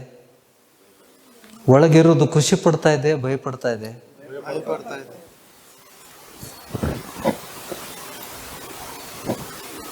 ಯಾಕೆ ಹೋಗ್ತಾ ಇಲ್ಲ? ಎಲ್ಲರಿಗೂ ಪ್ರಶ್ನೆ. ನಾನು ಬೆಳಿಗ್ಗೆ ಹೇಳಿದೆ ಗೊತ್ತಾ, ದೇವರ ಯೇಸು ಸ್ವಾಮಿ ಅಪ್ಪಣೆ ಮೇರೆಗೆ ಬಂದಂಥ ದುರಾತ್ಮಗಳು, ದೇವರ ಅಪ್ಪಣೆಯಿಂದ ಬಂದಂಥ ದುರಾತ್ಮಗಳು, ಅವು ನೀವು ಎಷ್ಟು ಕೂಗಿದ್ರೂ ಹೋಗೋದಿಲ್ಲ. ಎಷ್ಟು ಯೇಸುಸ್ವಾಮಿ ಹೆಸರಲ್ಲಿ ಬಿಟ್ಟು ಹೋಗಂದ್ರೆ ಬಿಟ್ಟು ಹೋಗೋದಿಲ್ಲ. ಯಾಕಂದರೆ ಆ ಒಂದು ಸಮಯ ದೇವರಿಂದ ಬಂದಂಥ ಶಿಕ್ಷೆ. ಆತನನ್ನು ಪ್ರೀತಿಸ್ತಾನೆ, ಅದಕ್ಕೆ ಶಿಕ್ಷಿಸ್ತಾನೆ. ದೇವ್ರ ವಚನ ಹೇಳ್ತದೆ ತನ್ನನ್ನು ಪ್ರೀತಿಸುವ. ಇಲ್ಲಾಂದರೆ ಅವನು ಸಾಯಿ ಬಿಡ್ಬೋದಾಗಿತ್ತು. ದೇವರು ಅವನನ್ನು ಸಾಯಿ ಬಿಡದೆ ನನ್ನ ಮನೆಗೆ ಬರುವಂತೆ ಪ್ರೇರೇಪಣೆ, ನಾ ಆತ್ಮ ಪ್ರೇರಣೆಯಿಂದಾನೇ ಕರ್ಕೊಂಡು ಬಂದಿದ್ದೆ. ನನಗೆ ಎಷ್ಟೋ ಜನರು ಬ್ರದರ್ ಇದ್ದರು. ಬ್ರದರ್ ನೀವಿದ್ರಿ, ಇವ್ರ ಸಾಕ್ಷಿ, ನಮ್ಮ ಸಭೆಯವರು ಎಷ್ಟೋ ಜನ ಸಾಕ್ಷಿ ಇದ್ದಾರೆ. ಭಾಳ ಜನ ನನಗೆ ಹೇಳಿದರು, ಡೆಡ್ ಬಾಡಿ ತೊಗೊಂಡು ಬಂದಿಯಲ್ಲ ನೀನು, ಹೆಣ ತೊಗೊಂಡು ಬಂದು ಯಾಕೆ ರಿಸ್ಕ್ ತೊಗೊಳೈತಿ? ನಾನೇನು ಉತ್ತರ ಕೊಡಲಿಲ್ಲ ಅವ್ರಿಗೆ ಉತ್ತರ ಸಿಕ್ಬಿಟ್ಟಿದೆ ಈಗ. ನನಗೆ ರಿಸ್ಕ್ ತೊಗೊಂಡಿಲ್ಲ ಅಂತ. ಆತನು ಎಷ್ಟೋ ಚೇತರಿಸ್ಕೊಂಡಿದ್ದಾನೆ. ದೇವರು ಆತನಿಗೆ ಪ್ರವಾದನೆ ವರ ಕೊಟ್ಟಿದ್ದ. ದೇವರು ಅವನಿಗೆ 18 ವರ್ಷಗಳ ಹಿಂದೆ ಪ್ರವಾದನೆ ವರ ಕೊಟ್ಟಿದ್ದ. ಆತನು ಸಭೆಯಲ್ಲಿ ಪ್ರವಾದನೆ ಮಾಡಿದ್ದಾನೆ. ಅದೆಲ್ಲ ನೆರವೇರಿದೆ. ಅದೆಲ್ಲ ಹೇಳಿದ್ದು ನೆರವೇರಿದೆ. ಆತನ ಸ್ನೇಹಿತರು, ಆತನ ವರ್ಷಿಪ್ ಲೀಡ್ರು, ಒಳ್ಳೆ ಗಿಟಾರಿಸ್ಟು, ಸ್ವಂತ ಗಿಟಾರ್ ಇದೆ ಅವನ ಹತ್ರ. ಎಲ್ಲರಿಗೆ ಹೆಚ್ಚು ಕಡಿಮೆ ಸಭೆಯವ್ರಿಗೆಲ್ಲರಿಗೂ ಇವನ ಬಗ್ಗೆ ಗೊತ್ತುಂಟು. ವೈಯಕ್ತಿಕ ಇನ್ಫಾರ್ಮೇಷನ್ ಕೊಡ್ತಾ ಇಲ್ಲ ನಾನು. ಇಲ್ಲಿ ಏನಾಗ್ತಾ ಇದೆ ಅನ್ನೋದನ್ನು ನಾವು ತಿಳ್ಕೋಬೇಕು. ಅವನ ತಲೆ ಮೇಲೆ ಕೈ ಇಟ್ಟರೆ, ನಾನು ಆ ರೂಮಿಗೆ ಬಂದು ಅವನ ತಲೆ ಮೇಲೆ ಕೈ ಇಟ್ಟರೆ ಶುರುವಲ್ಲಿ ತಲೆಯಿಂದ ಪಾದದವರೆಗೆಲ್ಲ ಚಲಿಸ್ತದೆ. ತಲೆಯಿಂದ ಪಾದದವರೆಗೆ ಚಲಿಸ್ತದೆ. ನನಗೆ ಇವತ್ತು ನೀವೆಲ್ಲರೂ ಖಚಿತವಾಗಿ ದೇವರು ಈ ಪರಿಸ್ಥಿತಿಯಲ್ಲಿ ಯಾರೂ ಹೋಗಬಾರ್ದು. ದೇವರು ನಿಮ್ಗೆ ಕೊಟ್ಟಂಥ ವರವನ್ನು ನೀವು ಉಪಯೋಗಿಸ್ಬೇಕು. ಆತನ ಲೆಕ್ಕ ಒಪ್ಪಿಸ್ಬೇಕು. ಮೊನ್ನೆ ವಚನ ಕೊಟ್ಟಿದ್ದೇನೆ ತಲಾಂತುಗಳ ವಿಷಯದಲ್ಲಿ. ಒಬ್ಬನಿಗೆ 5, ಒಬ್ಬನಿಗೆ 2, ಇನ್ನೊಬ್ಬನಿಗೆ 1 ಕೊಟ್ಟಿದ್ದ. ಬಂದಾಗ ಕೇಳ್ತಾನೆ. ದೇವರು ಇವನು ಕೊಟ್ಟಂಥ ವರವನ್ನು ಈತನು ಉಪಯೋಗಿಸ್ತದೆ. ನಿರ್ಲಕ್ಷ್ಯ ಮಾಡಿದ. ಆದರೆ ಈಗ ವಚನ ಕಲ್ತಿದ್ದಾನ ಅವನು. ಕಳೆದ 2 ವರ್ಷಗಳಲ್ಲಿ ಬೇಕಾದಷ್ಟು ವಚನ ಕೇಳಿದ. ಯಾವಾಗ ಪ್ರವೀಣ್, ಇಬ್ಬರು ಒಂದೇ ಜೀವ, ಇವನಿಗೆ ಅವನಿಗೆ ಸಪ್ರೇಟ್ ಮಾಡೋಕ್ಕಾಗೋದಿಲ್ಲ. ಅವನಿಗೆ ಎಷ್ಟೋ ಮಾಹಿತಿ ಉಂಟು. ಯಾವಾಗಲೂ ಆತನು ಹೇಳೋನು, ಯಾವಾಗಲೂ ಆತನಿಗೆ ಹೇಳೋದೇನೆಂದರೆ, ನನಗೆ ವಚನನೇ ಗೊತ್ತಿದ್ದಿದ್ದಿಲ್ಲ, ನನಗೆ ಇದೆಲ್ಲ ಬಿಡಿಸಿ ಹೇಳಿಲ್ಲ ಪಾಸ್ಟ್ರುಗಳು, ನನ್ನ ಸೇವಕರು, ನಾನು ಯಾವ ಸಭೆಗೆ ಹೋಗ್ತಾ ಇದ್ದೆ ಆ ಸೇವಕರು ಹೇಳಿಲ್ಲ. ಇದನ್ನೇ ಎಷ್ಟೋ ಬಾರಿ ಹೇಳ್ತಿದ್ದ. ಹೌದಾ? ಇಲ್ಲಿ ಬಂದ ಮೇಲೆ ಅವ್ರಿಗೆಲ್ಲ ಬಿಡಿಸಿ ವಚನ ಏನು ಅಂತ ಬಿಟ್ಟು, ಯಾಕೆ ಇದು ಅವನು ಎಷ್ಟೋ ಸತಿ ಕೇಳ್ತಾನೆ. ಬಂದವರೆಲ್ಲ ಎಷ್ಟೋ ಜನ ಗುಣ ಹೊಂದಿದ್ರು, ನಾನು ಯಾಕೆ ಕೇಳ್ತಾ ಇಲ್ಲ? ಇದು ಅವನಿಗಷ್ಟೇ ಅಲ್ಲ, ಸಭೆಯಲ್ಲಿ ಇದ್ದವ್ರಿಗೂ ಪ್ರಶ್ನೆ. ಪಾಸ್ಟ್ರಿಗೆ ಯಾಕೆ ಎಪ್ಸಕ್ಕಾಗೋಲ್ತವ? ಪಾಸ್ಟ್ರಿಗೆ ಯಾಕೆ ಎಪ್ಸಾಗುತ್ತೆ? ಹೆದರ್ತಾನ, ಸೈತಾನ ಹೆದರ್ತಾನ. ಭಯಪಡ್ತಾನೆ, ಸೈತಾನ ಭಯಪಡ್ತಾನೆ. ಯಾಕೆ ಹೋಗ್ತಾ ಇಲ್ಲ? ದೇವರ ಅಪ್ಪಣೆ ಬೇಕು.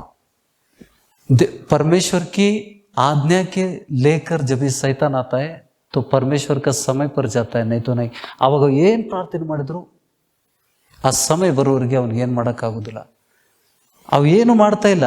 ಆದರೆ ಪ್ರತಿ ದಿವಸ ಅವನಿಗೆ ಎಲ್ಲಿಂದ ನೆತ್ತಿ ಹಿಡಿದು ಕಾಲುವರೆಗೆ ಎಣ್ಣೆ ಹಚ್ಚಿ ಪ್ರಾರ್ಥನೆ ಮಾಡ್ತಾನೆ. ಬ್ಯಾಕು, ಹೊಟ್ಟೆ, ಕಾಲು, ತೊಡೆಗಳು ಪೂರ್ತಿ ಎಲ್ಲ ಎಣ್ಣೆ ಹಚ್ಚಿ ಪ್ರೇಯರ್ ಮಾಡ್ತಾನೆ ಪ್ರತಿ ದಿವಸ. ಒಂದು ದಿವಸ ಬಿಟ್ಟರೆ ಅವನಿಗೆ ತ್ರಾಸಾಗ್ತದೆ. ಒಂದು ದಿವಸ ಬಿಟ್ಟರೆ, ನಾನು ಎಷ್ಟೋ ಬಾರಿ ಪರೀಕ್ಷೆ ಮಾಡಿದ್ದೇನೆ. ಇಲ್ಲಿ ನಾವು ತಿಳ್ಕೊಬೇಕು, ನಾವೆಲ್ಲರೂ ಕಲಿತಾ ಇದ್ದೇವೆ. ಈ ಪರಿಸ್ಥಿತಿಗೆ ಯಾರು ಹೋಗ್ಬೇಡ್ರಿ. ದೇವರು ತನ್ನ ಕೃಪೆ ನೆಟ್ಟಾಗ ಅದನ್ನು ದುರುಪಯೋಗ ಮಾಡಿಕೊಂಡು ನಾನು ಏನು ಬೇಕಾದರೂ ಮಾಡ್ತದೆ, ಮೈ ಕುಚ್ ಬಿ ಕರ್ ಸಕ್ತಾ ಹೂಂ, ಹಾಸಿಗೆ ಮೇಲೆ ಹಾಕಿದರೆ ಯಾರು ಪ್ರಾರ್ಥನೆ ಮಾಡಿದರೂ ಎಬ್ಬಿಸೋಕ್ಕಾಗೋದಿಲ್ಲ. ಅವ್ನು ಮಾಡಿದ ತಪ್ಪೇನಂತಂದರೆ ವಚನವನ್ನು ನಿರ್ಲಕ್ಷ್ಯ ಮಾಡಿದ. ಅವ್ರ ತಾಯಿ ತೀರ್ಕೊಂಡ್ರು, ತಂದೆನೂ ಇರಲಿಲ್ಲ. ಇವನು ಹೋಗಿ ದೊಡ್ಡಮ್ಮನ ಮನೆಯಾಗ ಎಲ್ಲಮ್ಮನ ಭಕ್ತಿ ಅವಳು, यल्लम्मा की पूजा करती थी. उनके घर में सभी देवताओं की पूजा थी. वहां जाके बस गया. मैंने उसको पूछा, कोरिंथियन 2 कोरिंथियन 6ನೇ ಅಧ್ಯಾಯ 14ರಿಂದ 18 ಓದಿಸಿದೆ ಅವನಿಗೆ. ಅದನ್ನು ಓದಿದಾಗ ಇದು ನನ್ಗೆ ಗೊತ್ತೇ ಇಲ್ಲ ಅಂತಂದ. ಕೈಯಾಗ ಬೈಬಲ್ ಇಟ್ಕೊಂಡು ನಂಗೆ ಗೊತ್ತಿಲ್ಲ ಅನ್ಲಿಕ್ಕೆ ಆಗ್ತದ ನಮಗೆ? ಅನ್ಯ ಜನರ ಸಂಸರ್ಗದಿಂದ ನಾವು ಕೆಡಬಾರ್ದು. ಅಶುದ್ಧವಾದದನ್ನು ಮುಟ್ಟು ಆ ವಿಗ್ರಹಾರಾಧನೆ ಇದ್ದಲ್ಲಿ ಅಲ್ಲೇ ಹೋಗಿ ಎಷ್ಟೋ ವರ್ಷ ಉಳ್ಕೊಂಡು ಅಲ್ಲಿಂದ 6 ವರ್ಷ ಹಾಸಿಗೆ ಮೇಲೆ ಬಿದ್ದ. 6 साल बिस्तर में, अभी 8 साल हो गया वो बिस्तर में. ಯಾವ ದಿವಸ ದೇವರು ಡೆಡ್ಲೈನ್ ಹಾಕಿರ್ತಾನೆ, ಏ ಸ್ವಾಮಿ ಅವನ ಶಿಕ್ಷೆ ಕಾಲ ಮುಗೀತು, ಅದೇ ದಿವಸ ಅವನು ಪರಲೋಕದ ಸಾಮರ್ಥ್ಯದಿಂದ ಎದ್ದು ಓಡಾಡ್ತಾನೆ. ಇದನ್ನ ನಾವು ಕಲಿಬೇಕು. ಯೇಸು ಸ್ವಾಮಿ ಅಪ್ಪಣೆ ಇಲ್ಲದೆ ಸೈತಾನ್ ನಿಮ್ಮನ್ನು ಮುಟ್ಟಕ್ಕಾಗೋದಿಲ್ಲ. ಹೌದಾ? ಅಪ್ಪಣೆ ಕೊಟ್ಟಾಗ ಸೇವಕರಿಗೂ ಏನು ಮಾಡೋಕ್ಕಾಗೋದಿಲ್ಲ. ಇಡೀ ಸಭೆ ಪ್ರಾರ್ಥನೆ ಮಾಡಿದ್ರು, ದೇವರ ಶಿಕ್ಷೆ ಸಮಯ ಆಗುವವರೆಗೆ ಯಾರಿಗೂ ಬಿಡ್ಸೋಕ್ಕಾಗೋದಿಲ್ಲ. ಗ್ರಹಿಸ್ತಾ ಇದ್ದೀರಿ? Did we learn something? ನಾವು ಕಲ್ತಿದ್ದೇವಾ? ಎಲ್ಲರ ಅವನ ಮೇಲೆ ಕರುಣೆ ಉಂಟು. ಆತನು ಭಾಳ ಚೇಂಜ್ ಆಗಿದ್ದಾನೆ, ಕೆಟ್ಟವನಂತಲ್ಲ. ದೇವರು ಅವನನ್ನು ಪ್ರೀತಿಸ್ತಾನೆ. ನನ್ನ ಸೇವಕನಾಗಿ ನಿನಗೆ ಶ್ರೇಷ್ಠ ವರವನ್ನು ಕೊಟ್ಟಿದ್ದೇನೆ, ನೀನು ಅದನ್ನು ಬಳಸ್ಕೋಬೇಕಾಗಿತ್ತು. ಅದನ್ನು ಬಿಟ್ಟು ಮೌಶಿ ಮನೆಗೆ ಹೋಗಿ ಟಿವಿಯಲ್ಲಿ ಕಾಲು ಕಳೆದವನು. ದೇವ್ರ ವಾಕ್ಯದಲ್ಲಿ ಕಳಿಬೇಕಾಗಿತ್ತು, ಅದೇ ತಪ್ಪೊಂದು. ಗ್ರಹಿಸ್ತಾ ಇದ್ದೀರಾ? ಅದಕ್ಕೆ ಎಲ್ಲರಿಗೆ ನಾನು ರಿಕ್ವೆಸ್ಟ್ ಮಾಡ್ಕೊಳ್ಳೋದು, ದೇವರ ಶಿಕ್ಷೆ ಬರದಂತೆ, ದೇವರ ಆ ಶಿಕ್ಷೆ ಬರದಂತೆ, ದೇವರು ಅಪ್ಪಣೆ ಸೈತಾನಿಗೆ ಅಪ್ಪಣೆ ಕೊಡದಂತೆ ಸೈತಾನಿಗೆ ಒಪ್ಪಿಸ್ಕೊಡೋದು. ಜೀಸಸ್ ದೇವರ ಅಪ್ಪಣೆ ಇಲ್ಲದೆ ಯೇಸು ಸ್ವಾಮಿ, ಯಾಕಂದ್ರೆ ನಂಬಿ ದೀಕ್ಷಾಸ್ನಾನ ಆಗಿದೆ. ಈ cannot without permission from the lord the devil cannot touch him. So ಇವನಿಗೆ ಬಂದಿದ್ದು, ಸೈತಾನ ಭಯಪಡ್ತಾನೆ. ದೇವರ ಮಕ್ಕಳಿಗಲ್ಲ. ಈಗ ಯಾರಾದರೂ ದೇವ್ ಓಡಿಸಿದಿರಿ? ಯಾರಾದರೂ ಇದ್ದೀರಾ? या ब्रदर, आप हाथ लगाते हो पेट पर उसके?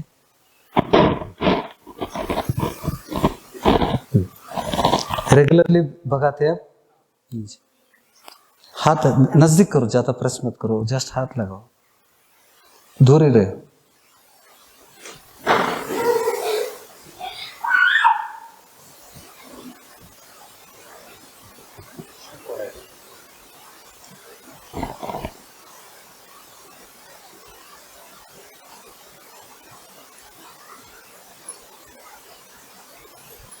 Anybody wants to try?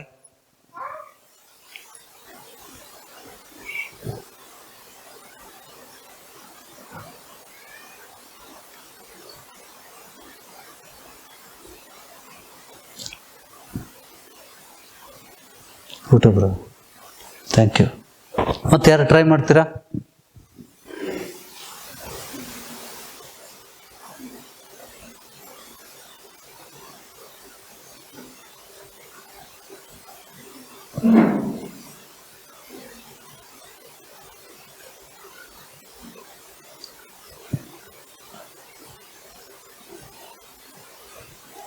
ಸೈತಾನ ಭಯಪಡ್ತಾನೆ. ಇದೇನು ಸೂಚನೆ? ಸೈತಾನ ಭಯಪಡ್ತಾನೆ, ಆದರೆ ಆತನಿಗೆ ಬಿಟ್ಟು ಹೋಗ್ಲಿಕ್ಕೆ ಅಪ್ಪಣೆ ಇಲ್ಲ ಕರ್ತನಿಂದ. ಗೊತ್ತಾಯ್ತಾ? ಸೊ ಅವನಿಗೆ ಯಾವುದೇ ಥರ ಅವನಲ್ಲಿ ರೋಗ ಬಿತ್ತಿ ಆತನ ಕೊಲ್ಲಲಿಕ್ಕೆ ಆತನಿಗೆ ಅಧಿಕಾರ ಇಲ್ಲ. ಯಾಕಂದರೆ ನಾವು ಪ್ರತಿ ದಿವಸ ಪ್ರಾರ್ಥನೆಯಲ್ಲಿ ಆತನ ಸಾಮರ್ಥ್ಯ ಯೋಜನೆಗಳನ್ನು ಶಪಿಸ್ತಾ ಇದ್ದೇವೆ. ದೇವಜನರು ದೇಖೋ ಕವಿ ಈಗ ಎಷ್ಟೋ ಜನ ಸ್ತ್ರೀಯರು ಗಂಡ ಕುಡಿತಾನೆ, ಕಣ್ಣೀರು ಹಾಕ್ತಾರೆ, ಮಕ್ಕಳು ಕುಡಿತಾರೆ, ಮಗ ಕುಡಿತಾನೆ, ಕಣ್ಣೀರು ಹಾಕ್ಬಿಡ್ರಿ. ಏನು ಮಾಡಬೇಕು? ಸೈತಾನನ ಯೋಜನೆಗಳನ್ನು ಶಪಿಸ್ರಿ. ನಿಮ್ಗೆ ಕೊಟ್ಟಂಥ ದೊಡ್ಡ ಅಧಿಕಾರ ಅದು ಯೇಸುಸ್ವಾಮಿ, ಅದನ್ನು ವ್ಯರ್ಥ ಆಗಬಾರ್ದು. ನಾಳೆ ಯೇಸುಸ್ವಾಮಿ ಹೇಳ್ತಾನೆ, ಯಾಕೆ ಕಣ್ಣೀರು ಹಾಕಿದೆ? ನಿನಗೆ ಅಧಿಕಾರ ಕೊಟ್ಟಿದ್ದಲ್ಲ, ಯಾಕೆ ಉಪಯೋಗ ಮಾಡಲಿಲ್ಲ? ಅಧಿಕಾರ ಕೊಟ್ಟಿದ್ದನ್ನು ಉಪಯೋಗ ಮಾಡ್ರಿ. ಸೈತಾನನ ಯೋಜನೆಗಳನ್ನು ಶಪಿಸ್ರಿ. ಈ ಮಗನಿಗೆ ಸೈತಾನನ ಯೋಜನೆ ಪ್ರತಿ ದಿವಸ ನಾನು ಶಪಿಸ್ತೇನೆ. ನಾನು ವೈಯಕ್ತಿಕ ಪ್ರಾರ್ಥನೆಯಲ್ಲಿ ಶಪಿಸ್ತೇನೆ. ಆತನಿಗೆ ರಾತ್ರಿ ಸಮಯದಲ್ಲಿ ಪ್ರಾರ್ಥನೆ, ಎಣ್ಣೆ ಹಚ್ಚಿ ಪ್ರಾರ್ಥನೆ ಮಾಡುವಂಥ ಸಮಯದಲ್ಲಿ. ಅದಕ್ಕೆ ಸೈತಾನ ಇವನನ್ನು 2 ವರ್ಷಗಳಿಂದ ಏನು ಮಾಡೋಕ್ಕಾಗಿಲ್ಲ. ಇಲ್ಲಾಂದರೆ 5 ನಿಮಿಷದಲ್ಲಿ ತೊಗೊಂಡು ಹೋಗ್ಬಿಡ್ತಾನೆ. ಸೈತಾನನಿಗೆ ನೋಡಿ, ನೀವು ಪವಿತ್ರಾತ್ಮ ಹೊಂದಿದಾಗ, ಪವಿತ್ರಾತ್ಮ ನಿಮ್ಮ ಹೃದಯದಲ್ಲಿ ವಾಸ ಮಾಡಿದಾಗ ಇವನು ಒಳಗಿರುವುದೇ ಇಲ್ಲ. ಈ ಮಗನ ಮೂಲಕ ನಾ ಎಷ್ಟೋ ವಿಷಯಗಳನ್ನು ಕಲ್ತಿದ್ದೇನೆ. ಸಭೆನೂ ಕಲ್ತಿದ್ದೆ. ಸಭೆಗೆ ಹೆಚ್ಚಿನ ವಿಷಯಗಳು ತಿಳಿಯುವಂತೆ ನಾನು ಇವತ್ತಿನ ದಿವಸ ಈ ಮಗನನ್ನು ಇದು ಮಾಡ್ತಾ ಇದ್ದೇನೆ. ಕಾಲು ಕೂಡ ಇದಾಗ್ತಾ ಉಂಟು. ಕಾಲು ಕೂಡ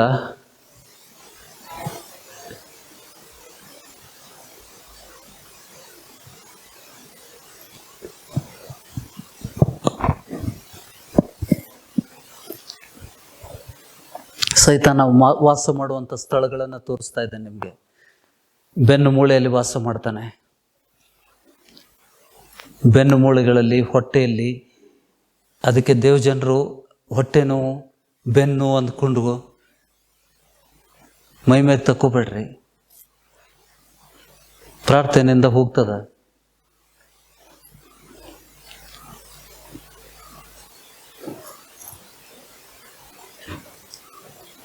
ನಾನು ಎಲ್ಲೆಲ್ಲಿ ಕೈ ಇಡ್ತೀನಿ ಅಲ್ಲೆಲ್ಲಿ ಮೂಮೆಂಟ್ ಆಗ್ತದೆ. ಇಲ್ಲಿ ಕುತ್ತಿಗೆಯಲ್ಲಿ ನೋಡಿ, ಶರೀರದ ಎಲ್ಲ ಭಾಗಗಳಲ್ಲಿ ವಾಸ ಮಾಡ್ತಾನೆ ಅವನು.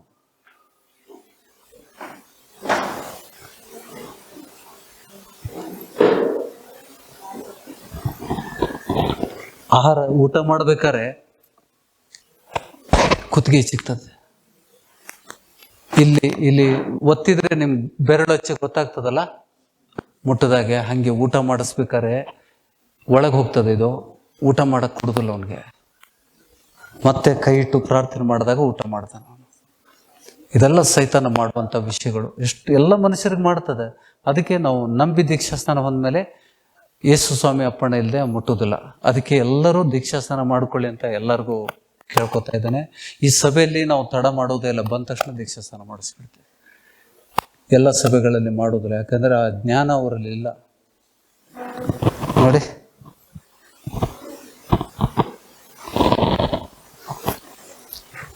ಒಂದು ಶರೀರ ಹೇಳ್ತದೆ ನೋಡಿ.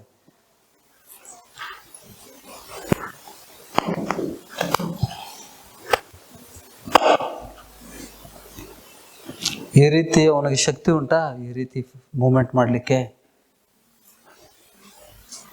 ಈ ರೀತಿ ಮೂಮೆಂಟ್ ಮಾಡಲಿಕ್ಕೆ ಅವನಿಗೆ ಶಕ್ತಿ ಇಲ್ಲ. ಕಾಲು ಕೂಡ ಅಲ್ಲಾಡ್ತಾ ಇದೆ ನೋಡಿ. ಯಾಕಂದ್ರೆ ಅದಕ್ಕೆ ಇವೆಲ್ಲ ಸೆನ್ಸಿಟಿವ್ ಪಾಯಿಂಟ್ಸ್. ಭಾಳ ಹೊತ್ತು ಹಿಡಿದ ತಕ್ಷಣ ಅವನು ಸುಮಾರು ಕಾಲು ಮೇಲೆತ್ತಾನೆ. ಅವನು ಫುಲ್ ಮೇಲೆತ್ತಾನೆ.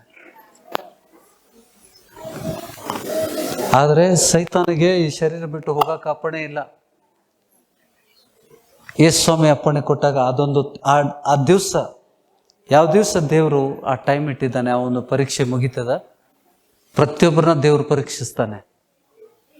ಅದಕ್ಕೆ ನಾವು ಏನು ಮಾಡೋದಿಲ್ಲ ಯೇಸುಸ್ವಾಮಿ ಅಂತ ತಿಳ್ಕೊಂಡು ಮೊಂಡತನ ಮಾಡ್ತಾರೆ ಕೆಲವೊಬ್ರು. ಇವನು ಮೊಂಡತನ ಮಾಡಲಿಲ್ಲ, ದೇವ್ರ ವಾಕ್ಯ ನಿರ್ಲಕ್ಷ್ಯ ಮಾಡಿದ. ವರ ಕೊಟ್ಟಾಗ ಇನ್ನೂ ಜಾಸ್ತಿ ದೇವ್ರಿಗೆ ಹತ್ತಿರ ಆಗಬೇಕು.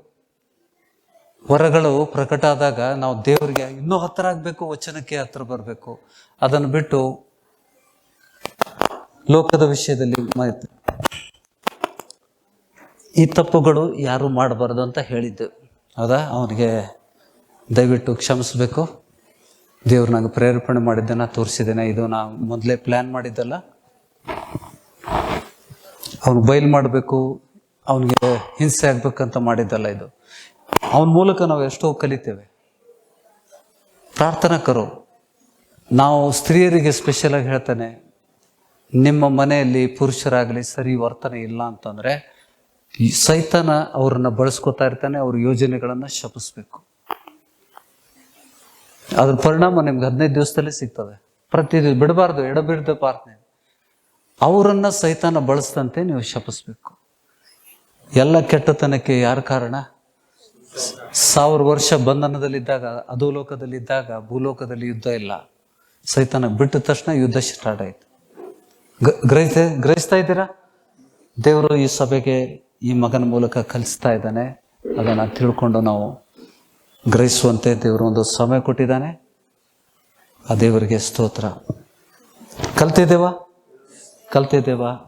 ಯಾಕೆಂದ್ರೆ ವಚನ ಆಧಾರ ಉಂಟು ಅದಕ್ಕೆ. परमेश्वर की इजाजत के बिना शैतान किसी को भी छू नहीं सकता.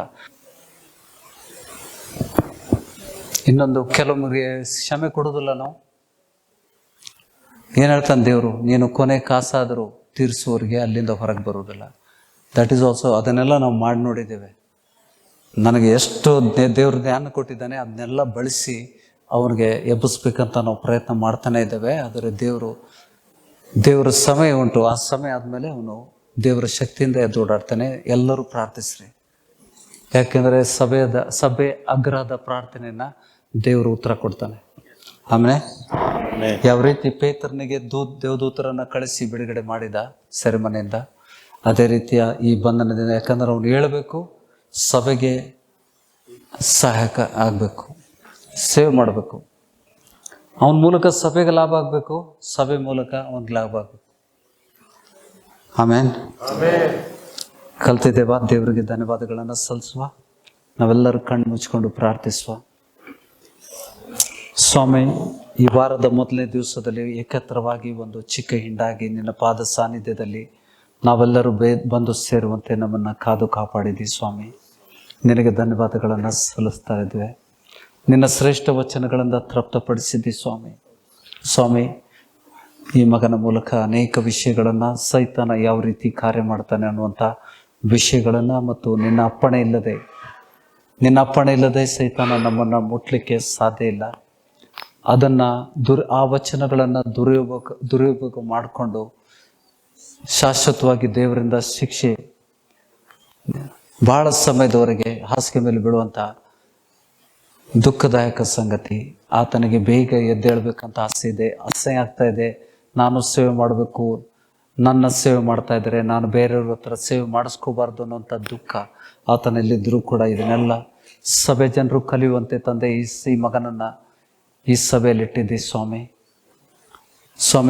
ಸುಮಾರು 2 ವರ್ಷಗಳಿಂದ ತಂದೆ ನಮ್ಮ ಮಧ್ಯದಲ್ಲಿಟ್ಟು ಆತನ ಮೂಲಕ ಅನೇಕ ವಿಷಯಗಳನ್ನು ನಾವು ಕಲಿಯುವಂತೆ ಸಹಾಯ ಮಾಡಿದ್ದಿ. ಇವತ್ತಿನ ದಿವಸ ಈ ಸಭೆಗೆ ಪ್ರಕಟ ಮಾಡಿಸಿದಂಥ ಈ ವಚನಗಳು ತಂದೆ ದೇವ ಜನರ ಹೃದಯದಲ್ಲಿ ನೆಲೆಗೊಳ್ಳುವಂತೆ ನಾನು ಪ್ರಾರ್ಥನೆ ಮಾಡ್ತೇನೆ ಸ್ವಾಮಿ. ಸೃಷ್ಟಿಯು ಕೂಡ ದೇವಪುತ್ರರ ಮಹಿಮೆಯನ್ನು ನೋಡಲಿಕ್ಕೆ ಅತಿ ಆತುರದಿಂದ ಕಾಯ್ತಾ ಇದೆ ಸ್ವಾಮಿ. ಆ ಮಹಿಮೆ ಈ ಸಭೆಯಿಂದ ಶುರು ಆಗಲಿ ಸ್ವಾಮಿ. ಈ ಸಭೆಯಿಂದ ದೇವಪುತ್ರರು ಹೇಳಬೇಕು, ದೇವರ ಪುತ್ರಿಯರು ಹೇಳಬೇಕು ಸ್ವಾಮಿ. ಆ ಮಹಿಮೆಯನ್ನು ನೋಡಿ ತಂದೆ, ನಿನ್ನ ಬರುವಿಕೆಯಲ್ಲಿ ತಂದೆ ಈ ಸಭೆ ಒಂದು ಮಹಿಮೆಯುಳ್ಳ ಸಭೆಯಾಗಿ ಮಾರ್ಪಡಿಸು ತಂದೆ. ನಿನ್ನ ವಾಕ್ಯಕ್ಕೆ ವಿಧೇಯರಾಗಿ ನಡೆಯುವಂಥ ನಿನ್ನ ಮಕ್ಕಳನ್ನು, ನಿನ್ನ ಕುರಿಗಳನ್ನು ಈ ಸಭೆಯಲ್ಲಿ ಸೇರಿಸು ತಂದೆ. ವಾಕ್ಯದ ದಾಹ ಹೊಂದಿದಂಥ ದೇವಜನರನ್ನು ನಿನ್ನ ವಚನದ ಮೂಲಕ ಅವ್ರನ್ನ ನಡೆಸುವಂಥ ದೇವರಾಗಿದ್ದಿ ಸ್ವಾಮಿ. ಇವತ್ತಿನ ವಚನಗಳಿಗೋಸ್ಕರ ಇವತ್ತಿನ ದಿವಸ ಆರಾಧನೆ ಹಿಡಿದು ಈಗಿನವರೆಗೆ ತಂದೆ ಪ್ರತಿಯೊಂದು ವಿಷಯಗಳನ್ನು ನೀನು ಕ್ರಮಬದ್ಧವಾಗಿ ನಡೆದುಪಟ್ಟಿದ್ದರಿಂದ ನಿನ್ನ ಸಂಕಲ್ಪ, ನಿನ್ನ ಚಿತ್ತ ನೆರವೇರುವಂತೆ ಸಹಾಯ ಮಾಡಿದ್ದಿ. ಸೈತಾನ ಯಾವುದೇ ರೀತಿಯಲ್ಲಿ ಗಲಿಬಿಲಿ ಮಾಡದಂತೆ ಆತನ ಯೋಜನೆಗಳು ಲಯಗೊಳಿಸಿದ್ದೆ ಸ್ವಾಮಿ. ನಿನ್ನ ಪವಿತ್ರ ಆತ್ಮನ ಬಲದಿಂದ ನಿನಗೆ ಧನ್ಯವಾದಗಳನ್ನು ಸಲ್ಲಿಸ್ತಾ ಇದ್ದೇವೆ. ಪ್ರತಿಯೊಂದು ದೇವಜನರನ್ನ ತಂದೆ ನಿನ್ನ ರಾಜ್ಯಕ್ಕೋಸ್ಕರ, ನಿನ್ನ ನೀತಿಗೋಸ್ಕರ ಪರಲೋಕದ ಬಲ ಮತ್ತು ಸಾಮರ್ಥ್ಯ ಹೊಂದುವಂತೆ ಸಹಾಯ ಮಾಡು. ನಜರೇತಿನ ಅತಿ ಸಾಮರ್ಥ್ಯವುಳ್ಳ ಪವಿತ್ರವಾದ ಯೇಸು ಕ್ರಿಸ್ತನ ನಾಮದಲ್ಲಿ ಈ ಪ್ರಾರ್ಥನೆಗೆ ಉತ್ತರವನ್ನು ಬೇಡಿ ಹೊಂದಿದ್ದೇವೆ ಸ್ವಾಮಿ. ಆಮೇನ್. ಅಂತಿಮ ಆಶೀರ್ವಾದಕ್ಕೋಸ್ಕರ ತಲೆ ಬಾಗಿಸಿಕೊಳ್ಳುವ. ತಂದೆಯಾದ ದೇವರ ಪ್ರೀತಿಯು, ನಮ್ಮ ಕರ್ತನಾದ ವಿಮೋಚಕನಾದ ಯೇಸು ಕ್ರಿಸ್ತನ ಕೃಪೆಯು, ಪವಿತ್ರ ಆತ್ಮನ ನಿನ್ನೆತು ಸದಾಕಾಲ ನಮ್ಮ ಜೊತೆಯಲ್ಲಿರುವಂತೆ ಸಹಾಯ ಮಾಡು ತಂದೆ. ಪ್ರಾರ್ಥನೆ ವಿಜ್ಞಾಪನೆ ಕೇಳಿದಕ್ಕಾಗಿ ಸ್ತೋತ್ರ. ನಜರೇತಿನ ಯೇಸು ಕ್ರಿಸ್ತನ ನಾಮದಲ್ಲಿ ಈ ಪ್ರಾರ್ಥನೆಗೆ ಉತ್ತರವನ್ನು ಬೇಡಿ ಹೊಂದಿದ್ದೇವೆ ಸ್ವಾಮಿ. Amen. Thank you Jesus. Hallelujah.